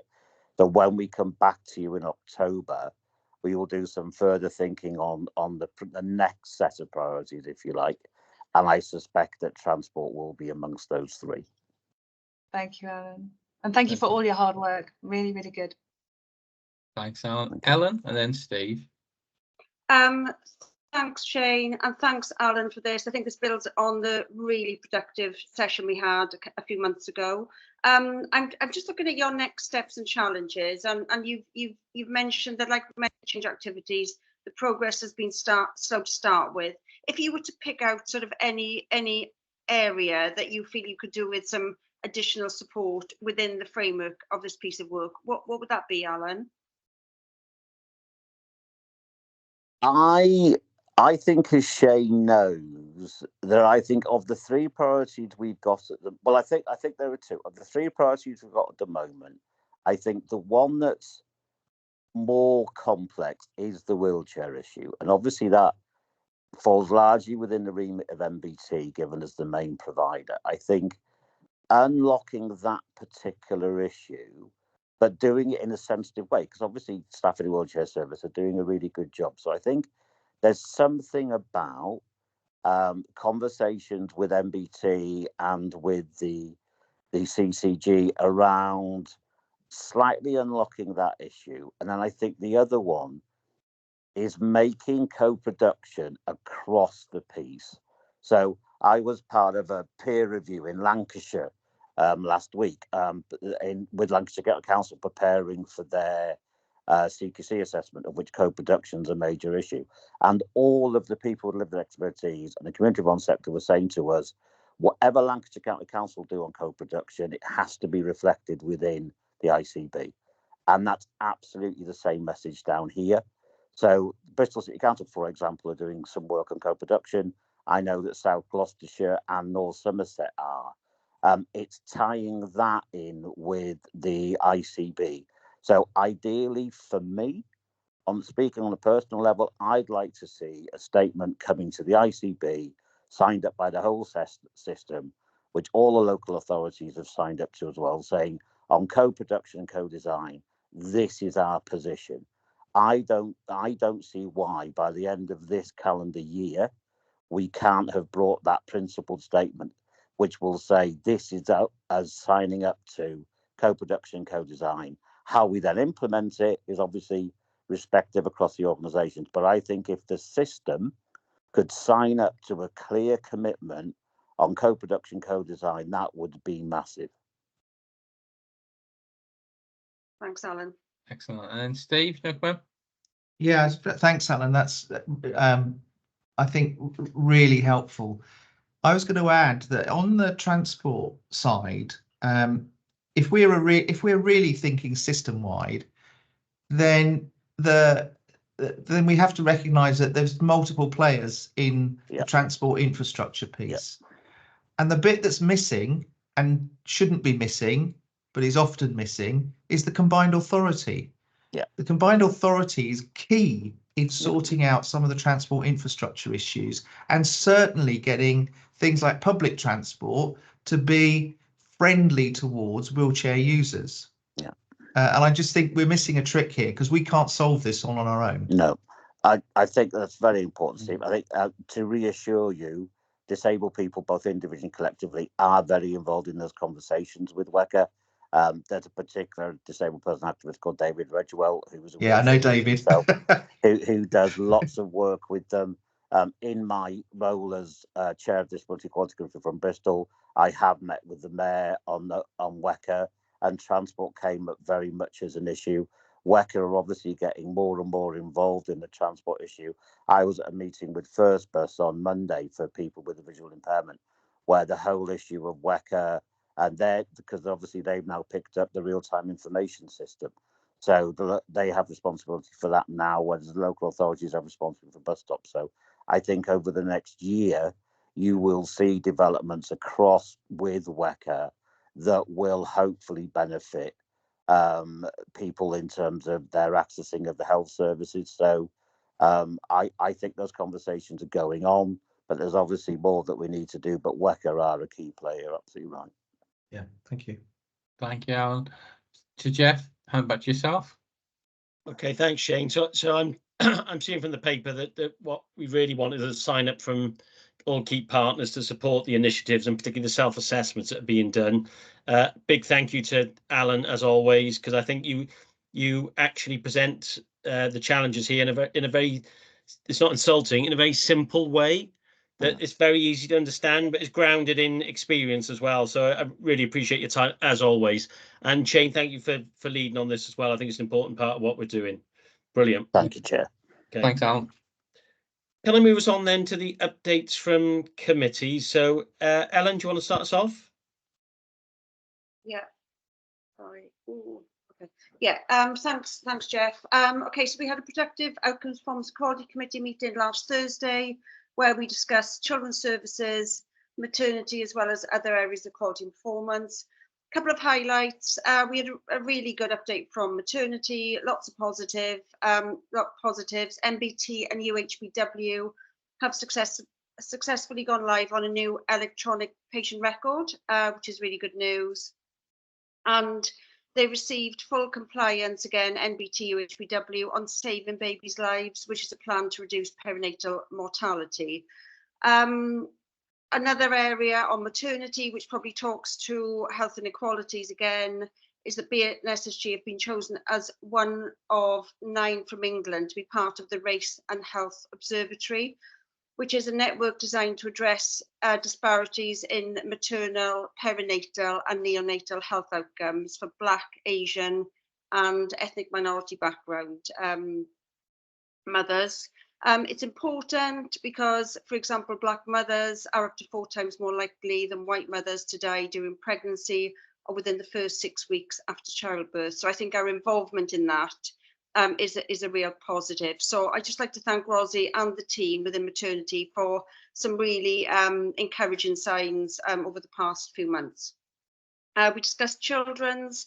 We had a session focused on key areas of performance, in particular those areas where we have a challenge. It's a complex area. Sue Porto, I know you're doing an incredible amount on children's services for the system. So please feel free to come in just while I'm going through this part. There are particular challenges, including community paediatrics, ASD and ADHD waiting times.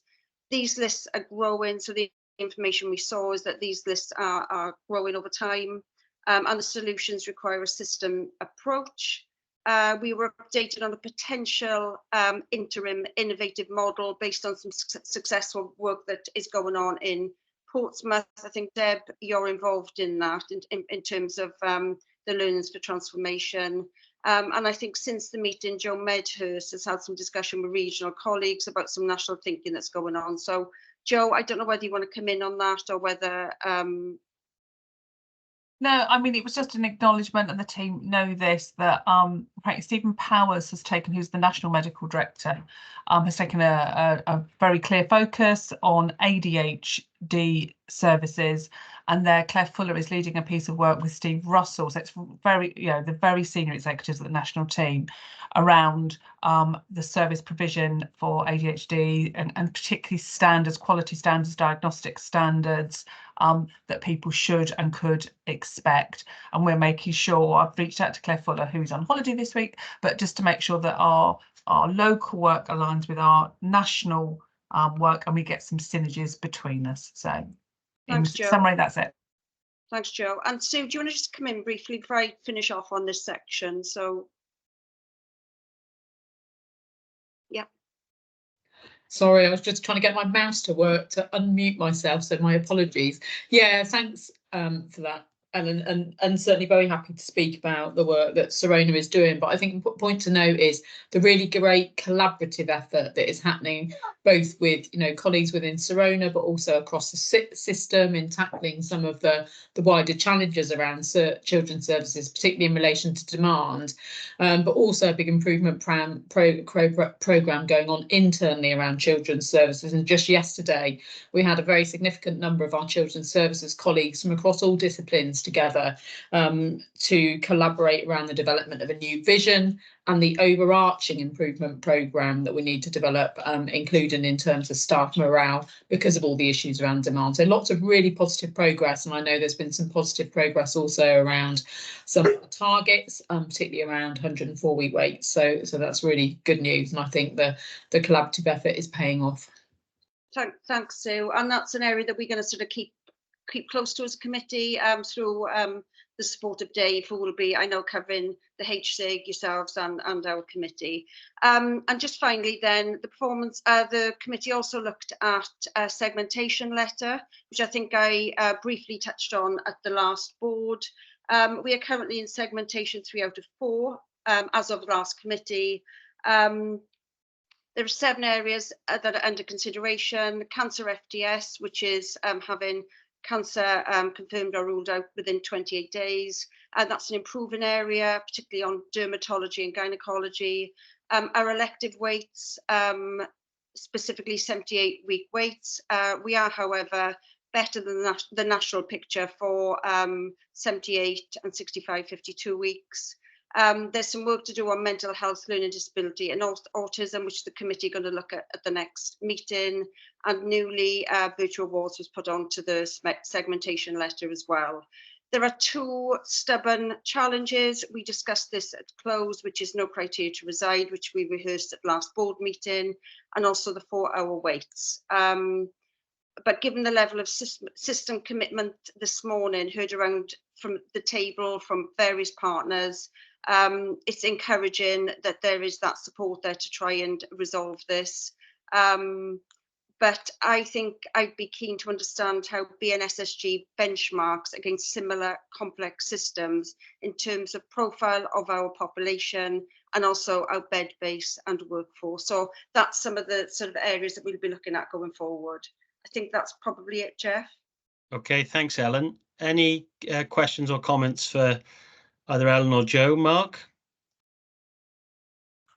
Thank you, Jeff. Just an offer, Ellen, on the benchmarking side, because my team do the segmentation process. So very happy to take you through what it looks like in terms of the Southwest at some point. Mark, that would be really helpful. And I think further, are there any systems that are outside of the Southwest that are very similar to this system that might have the similar challenges and might have cracked certain things, or might actually be helped by some of the work that we are doing? So that's always of interest. Certainly to help with that, and the team can certainly help you. So I'll take an action to put you in touch with our team to help you navigate that. Great, thanks, Mark. Okay, I'm very sorry, Jeff. I'm going to have to leave now, I'm afraid. Okay, no problem. Thanks, Mark. Everybody. Bye. Thanks for coming. See you soon. Maria? Yeah, I just wanted to agree actually with Ellen. I really think that good understanding of our population demographics and also who is turning up where would be really welcome. So, for example, as we know, no criteria to reside, sometimes high lengths of stay at NBT. If you look at our particularly South Gloss population, but also the fact that we are a hyperacute stroke unit. We have a very high proportion of very complex specialist services where people are bussed into, then have to be repatriated later. We're a major acute trauma centre, and actually our ED performance against our peer comparators is very good. We're often first, but it's still very low compared with others and general. So I do think sometimes, again, we're back to the we look at 4-hour just in the round, it's a percentage, but not necessarily with the nuance around it. I understand politically there's not always the time to do that, but I think it's perhaps important that we do understand that locally too. So thank you. I agree with that, Maria. So somehow, Jeff, I think that's something that we'll take an interest in the committee. I would push Mark on it, and I think it will be useful for like Maria's describing, setting the context. Yeah, because absolutely. Actually, it's very easy to look at things in isolation, but you know, when you see the wider context, you realise it's not quite the same. So, brilliant, thanks. Any other questions for Ellen around the Quality and Outcomes Committee? No, okay, thanks. Jaya. Thanks, Jeff. So attached to the papers this time around are the System People Committee minutes from the 31st of Jan. Joe's already updated the board at the February meeting that I wasn't able to attend. However, the February People Committee that has just happened, which was focused on the ICB, those minutes were not attached due to unexpected circumstances. So I can report that updates were received on the ICB Shaping Our Future consultation response, the Staff Partnership Forum, and the Inclusion Council. The new ICB structures following consultation will come into place with effect from the 1st of April. And I'd like to reiterate again how well this has been handled by Shane, Joe and the team in terms of how much sensitivity has been built into the restructuring and the pressures on our staff. It's been a challenging process. The then embargoed staff survey results were also received. Highlights include a response rate of 77%, which is slightly higher than the NHS-wide average, which was 75%. We ranked 12th out of the ICBs that took part. We dropped 1 place from 11 in 2022. Given that we've been going through so much organisational change, that's actually a pretty good result. In comparison to 2022, we scored significantly better in 3 questions, significantly worse in 10 questions, and no significant difference in 83 questions, just to give you an idea of scope. The specific survey responses will be used as a part of a wider organisational development plan that the CPO will lead on with exec colleagues as the organisation is now moving forward in a new way of working. On a related point, with the concerns about the decrease in productivity in spite of the increase of workforce numbers, Joe, could you just quickly cover off what our own committee is focusing on addressing productivity issues, please? Yeah, so our People Programme Board, our People Programme plan obviously has from 23-24 a number of work streams which do include recruitment, also retention, as well as productivity as a specific area. So it's working practices, it's about supporting staff to upskill around releasing time. There is an element of continuous improvement activity also in that, so that was also about how do we remove waste and support waste within the system. Obviously the agency work has a strong focus on productivity as we move away from our framework and as we move staff through into bank and as we look to fill our shift patterns in a different way. Likewise, the recent conversations we've been having about NHS at home and how we help staff to move around so they don't have to spend lots of wasted time trying to access buildings within other providers, that actually we can have a real free movement of staff to support productivity. So the productivity agenda is complex. It is going to grow this year as we move into 24-25. We know that. Our current activity will need to I think ramp up, but also pivot. We will need to bring in a more greater focus. We know that as part of the planning guidance that we will be having a productivity measure directly, specifically from a workforce perspective. That is something that we would want to use across our system, not just with our acutes, because that will give us a real focus of where to put our effort and attention. So that is on the horizon, as is the use of the productivity series, which was a series that brought out to support and release staff and release time and focus a few years ago in the NHS. So NHS Region are looking at that, and we'll be also pulling and building that into the People programme. So there will be a lot more to come in sort of 24-25 as we support through the People Programme Board the work on retention and focus on productivity in particular. So more to follow. Thank you, Jaya. Thanks, Joe. Finally, there were 5 policy updates that were taken by committee: alcohol, drug and substance misuse, travel and expenses, secondary employment and grievances and appeals. The latter 2 are attached to the papers as they required board approval today. So Jeff, if I could hand back to you to ask for approval, that would be lovely. Thank you. Okay, thanks, Chair. So any comments, questions for Jay or for Joe? I mean, we did discuss at the People Committee as well around a broader amalgamation of the staff survey so that we're able to look across all of our organisations. And whilst you can't always create comparisons, we are able to identify any particular areas that we might collectively have of concern or be celebrating across what we're doing. So I know, Joe, someone's bringing that back to the collective board, aren't they? Yes, so that will come back through the various committees and the People Programme Board and so on, as part of the wider People Plan. I would say the national results are published today, so we'll be able to do that from this point forward. Thanks. Okay. Thanks. Any other questions for Jay or for Joe? Okay, I'll move us on to finance, estates and digital then, please. Rob, you got your hand up. Just to address Jay's point, and just for the minutes, Chair, just the 2 policies, just can we have it recorded that everyone's content that the fact they were seen by the People Committee and they're here for information in line with what we've done before, that those 2 policies, which are statutory policies, are agreed. Yeah, sorry, Rob. So that's the grievance policy and the appeals policy that you've seen That's on it. there. Thank you. Yeah. Thank you. Unless anybody's got a view to the contrary. Okay, great. Thanks. Steve.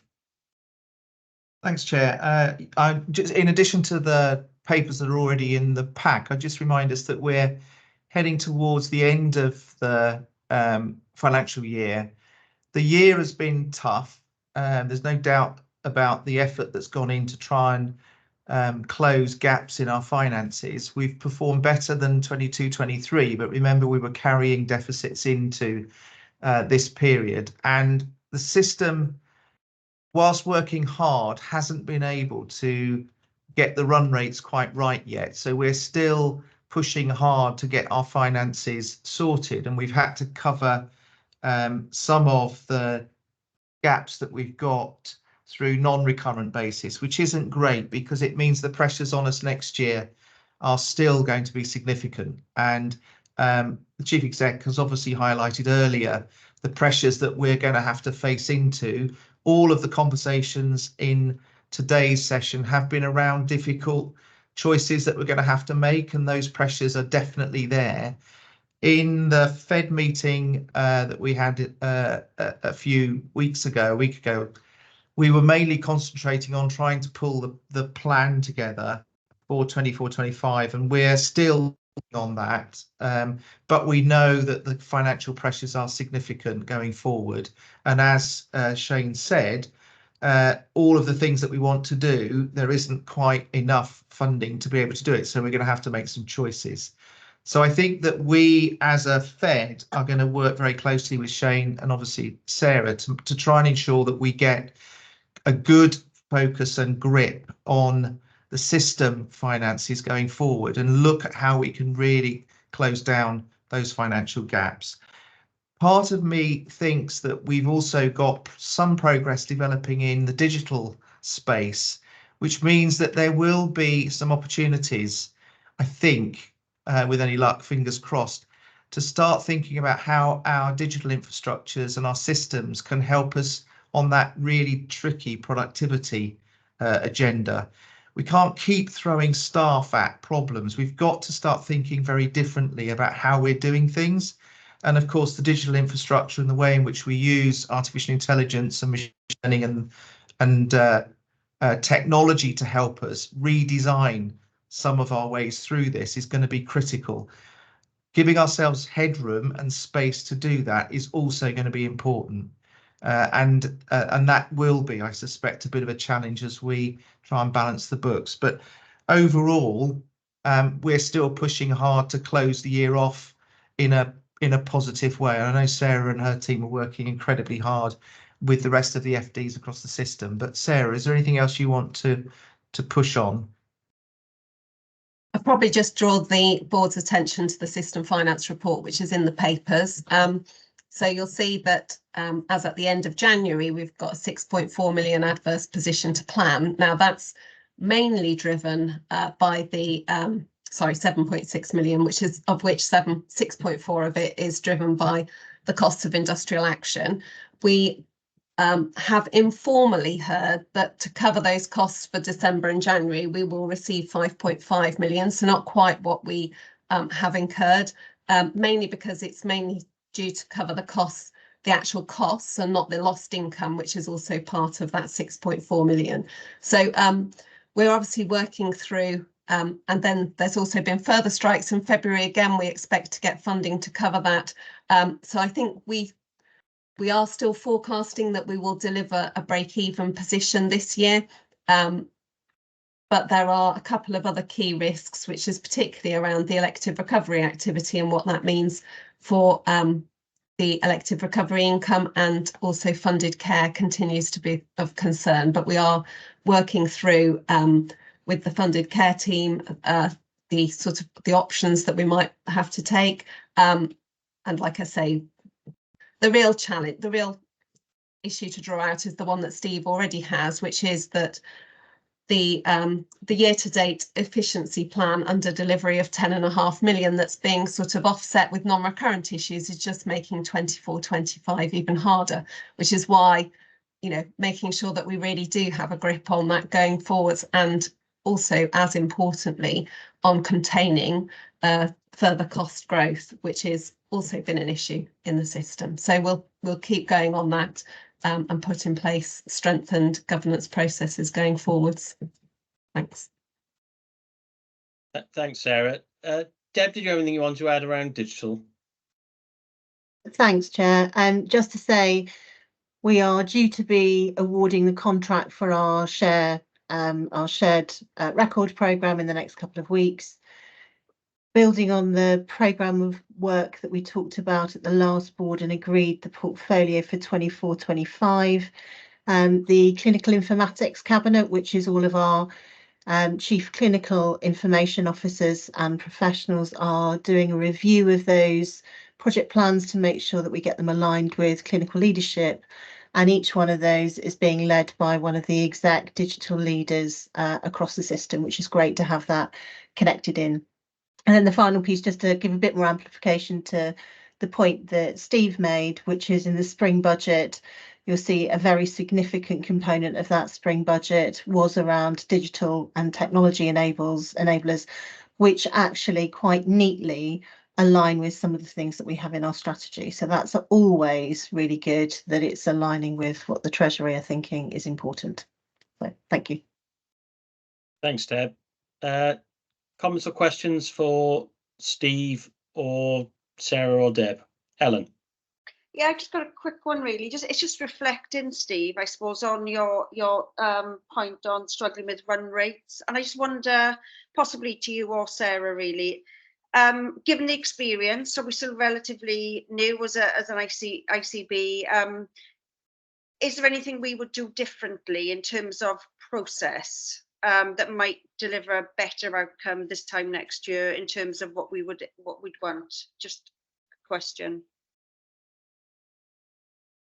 Helen, I think that's what Shane's outlining in his chief executive's report today, which is that bit about, you know, it is going to be really challenging, and that conversation that we had earlier about the supplementary services means if when we make commitments to each other, we need to have somewhere where you know, it's not about us being difficult with each other, but if one part of our system doesn't deliver what they say they're going to, there are consequences on others, and therefore having that place where we can really challenge each other, and you know, because otherwise we're not going to be able to make the progress we want to on the strategy work that we've talked about and delivering on those aims of the ICS. I think the other part of that, Ellen, is that we need to do that right from the beginning.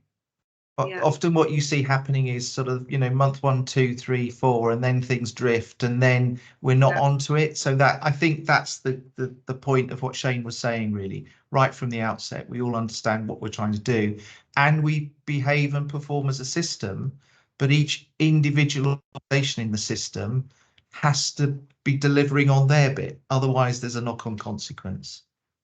Thanks. Thanks, Steve. Any other questions?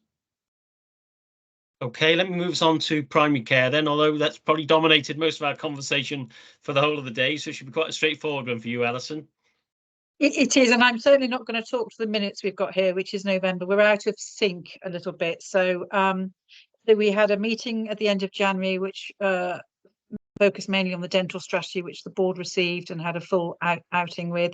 We also had supplementary services, and again, an extraordinary meeting on the 27th of February. I have to say that committee members, all committee members, really have contributed to asking some really good challenge and questions on both of those on behalf of the board.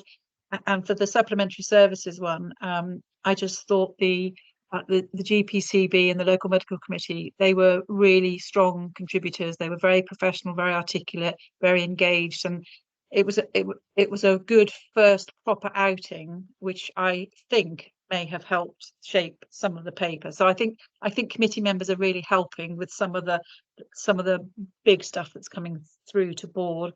The only thing I would say is we've started to ask about where we are with the pharmacy strategy and the optometry strategy, because obviously we've inherited 3 services, so dental has taken up quite a bit of time, but actually we had a really good presentation from pharmacy first about their contribution about keeping people helping people so they didn't have to have GP or other appointments in the system. And a major focus of the March meeting will be the primary care recovery plan, which again is designed to help, and with some clear metrics of out of hospital clinicians supporting people to stay from presenting to secondary care and being cared for at the right place. So I probably wasn't going to go into much more at this point, Jeff. As you say, we've had some good outings of products from committee recently. Okay, thanks, Alison. Dave, anything you want to add? Okay, I think it's worth, just as an attendee of the committees, it is worth noting that where your NEDs are turning up at committees, it's making a much broader, deeper and better debate. So in some of the committees that is regular, and in others not quite so regular. But I have discussed it before. I think sometime this year we should probably do a update session for non-exec directors across the whole of the system, where we talk to them about system development, some form of seminar. So I'll talk that one through with Shane. But if you can encourage your NEDs to be attending that, 1, they'll get a better understanding, like you are, about system, but 2, it does bring something else to the debate which is missed if it's not there. So it has worked really, really well. Thanks, Alison. Thanks, Dave. Any questions for Alison or Dave around primary care? Okay, thanks. John, audit and risk. Hey, thanks, Chair. Like Alison, I think we're slightly out of sync. We've got the December minutes here. It was just to briefly say on the December minutes that at that point we were seeing some slippage to the work programme for the year, and a little bit of a lag in terms of follow-ups. So we seem to be kind of back-ending the work, which probably isn't the best use of audit resources. But the position since then has moved forward. We met during February, and we've seen a lot more progress, and we're now on target to deliver the work programme for the year. And that's important because that feeds into the annual internal audit opinion. So that's helpful. There were a couple of completed reports that came through in December with reasonable assurance and helpful recommendations. And we saw the initial thinking about the external audit plan. In the February meeting, we followed up on that. We've seen a more detailed external audit plan, and I think we're in reasonably good shape for year end. And also in the February meeting, it was helpful, kind of given the greater focus on digital in Fed. We saw quite a lot of material around digital delivery and also project gateway capacity. And given the extent of conversation we've had today around system-wide transformation. It was helpful to see that assurance and the learning from that. And we also had a helpful building resilience item, which is kind of part of the added value work that our internal auditors do. They have this eye on other organisations, and they can kind of bring they can bring themes and good practice back to us. So that was helpful. Nothing further to add, Jeff. Thank you. Okay, thanks, John. Any questions for John on audit risk? Okay, if I move on to the Integrated Care Partnership, we talked a little bit about that. I think the joint board session worked really well to give us a bit more clarity about what we're doing. I won't talk through the whole agenda items, which you've had circulated. Just to say, attendance of chairs from the acutes now is getting less and less, and I know there's often reasons for it. So from UHBW, NBT and AWP, we're seeing less attendance at the ICP. And it will affect the debate as we go forward. We talked about it this morning. There's quite a few of us here who are on the ICP. So myself, Shane, Chris, John, and Joe Medhurst as well, and Rosie will attend. So there's a few of us are involved in the ICP. I still think we're struggling a little bit to make sure that we are not trying to occupy the same ground. And the ICP last time was a lot of presentations. It's very different to this. We have a subject here that we're deciding on. The ICP doesn't occupy that. However, there's a really rich group of people inside that ICP. So the points that Shane has made earlier, I think we need to think about how we use the ICP to best effect. That said, I think we are the envy of other ICPs across the country, because very few of them have got local authorities chairing them. Very few of them are involving the voluntary sector in the way that we are. So we've got a great opportunity for it to progress. But I just think there's a bit more that we can do there. I don't know whether others who sit on the ICP have got a view on it. Chris? Yeah, thanks, Jeff. I would agree with your take on the last meeting. I think we've got a little bit more work to do on a few things. I would like to see a bit more like this, where we have very much briefer papers and much longer time for discussion. I think last time we had two very heavy presentations that actually took up quite a lot of time. We didn't have much time for discussion. The layout of the room didn't actually help very much either in that context. But I do think there's a good crossover. There needs to be a good crossover between this board and the ICP as well. And really happy that a number of us are jointly sitting on that, so we can sort of take things across on that. So I'd concur with your comments, Jeff. Thanks, Chris. Shane? Yeah, just on the back of the ICP ICB workshop that happened in Bristol City Council about 8 weeks ago, I've subsequently met with Ros Cox, who from our organisation, who's been doing a lot of work with members of both ICP and ICB to produce a final paper which would say, so this is what the ICP will look like into the future, this is what the ICB should look like, and as a result, this is what the system should look like. We're hoping to bring that in draft form to here at the May board meeting. Yeah, and Shane, it's not a criticism of the ICP. I think probably what's happened is it was different with Mike Bell slightly, but Helen has adopted a bit more of an approach, which is taking reports to the committee rather than thinking about how we get the most value from the group. If you think about where we started our first ICB meeting, we were in that same boat, which was lots of presentations. So Sarah, I think you've got a great opportunity with John to try and have a conversation with him about purpose, and then try and make the most out of that meeting, because I suspect he'll have the same sort of view. But Sarah? Yeah, Jeff, I've heard that and I'll pick that up. And just the other thing to reflect is that what we did have, and I understand Ros is trying to bring it back up and running again, is the strategic network, which was a really good officer type level group which sat across the two partnerships. And so using that as a forum to develop some of the work which we've talked about today, the health inequalities work and the review, I think will then bring some meaty topics into that forum for discussion and workshopping, as it were, rather than papers and presentations. And the real value has been about that broader look across the way we are as a system, rather than just maybe a slightly more narrow focus around health. And so, you know, the conversations we've had there have been really good, but it's probably stealing our time in a way that's not as productive as it might be. So I think we've got a bit more to do around the ICP. that said, I think, we are in a good place compared to others. Any other questions around the ICP before I move us on to questions from the public? Okay, so we've only had one question tabled from Sue Hope. Sue was with us earlier. I think she's now left us. That was a question around the way that we engage with other ICBs. It's a bit of a shame, really, that I think someone's got their mic open, so that's better. Right, sorry. What we sorry, bear with me, I've gone off track slightly. No, we've had a question from Sue Hope about the way that we talk to other ICBs. It's a shame that Mark has left us, because he'd give a good understanding of that. I mean, Shane, you might well to just mention that very briefly about our engagement with the other ICB chief execs and how, I engage the other chairs. She had a specific question, which I think Dave is going to take away and respond to her. But Shane, I wouldn't go into any depth on it, but it might be helpful just to talk very briefly about how we engage across other ICBs. Yeah, so there's informal engagement on a very regular basis between ICB chief executives and senior executives, and that's actually across the range of senior executive ICBs.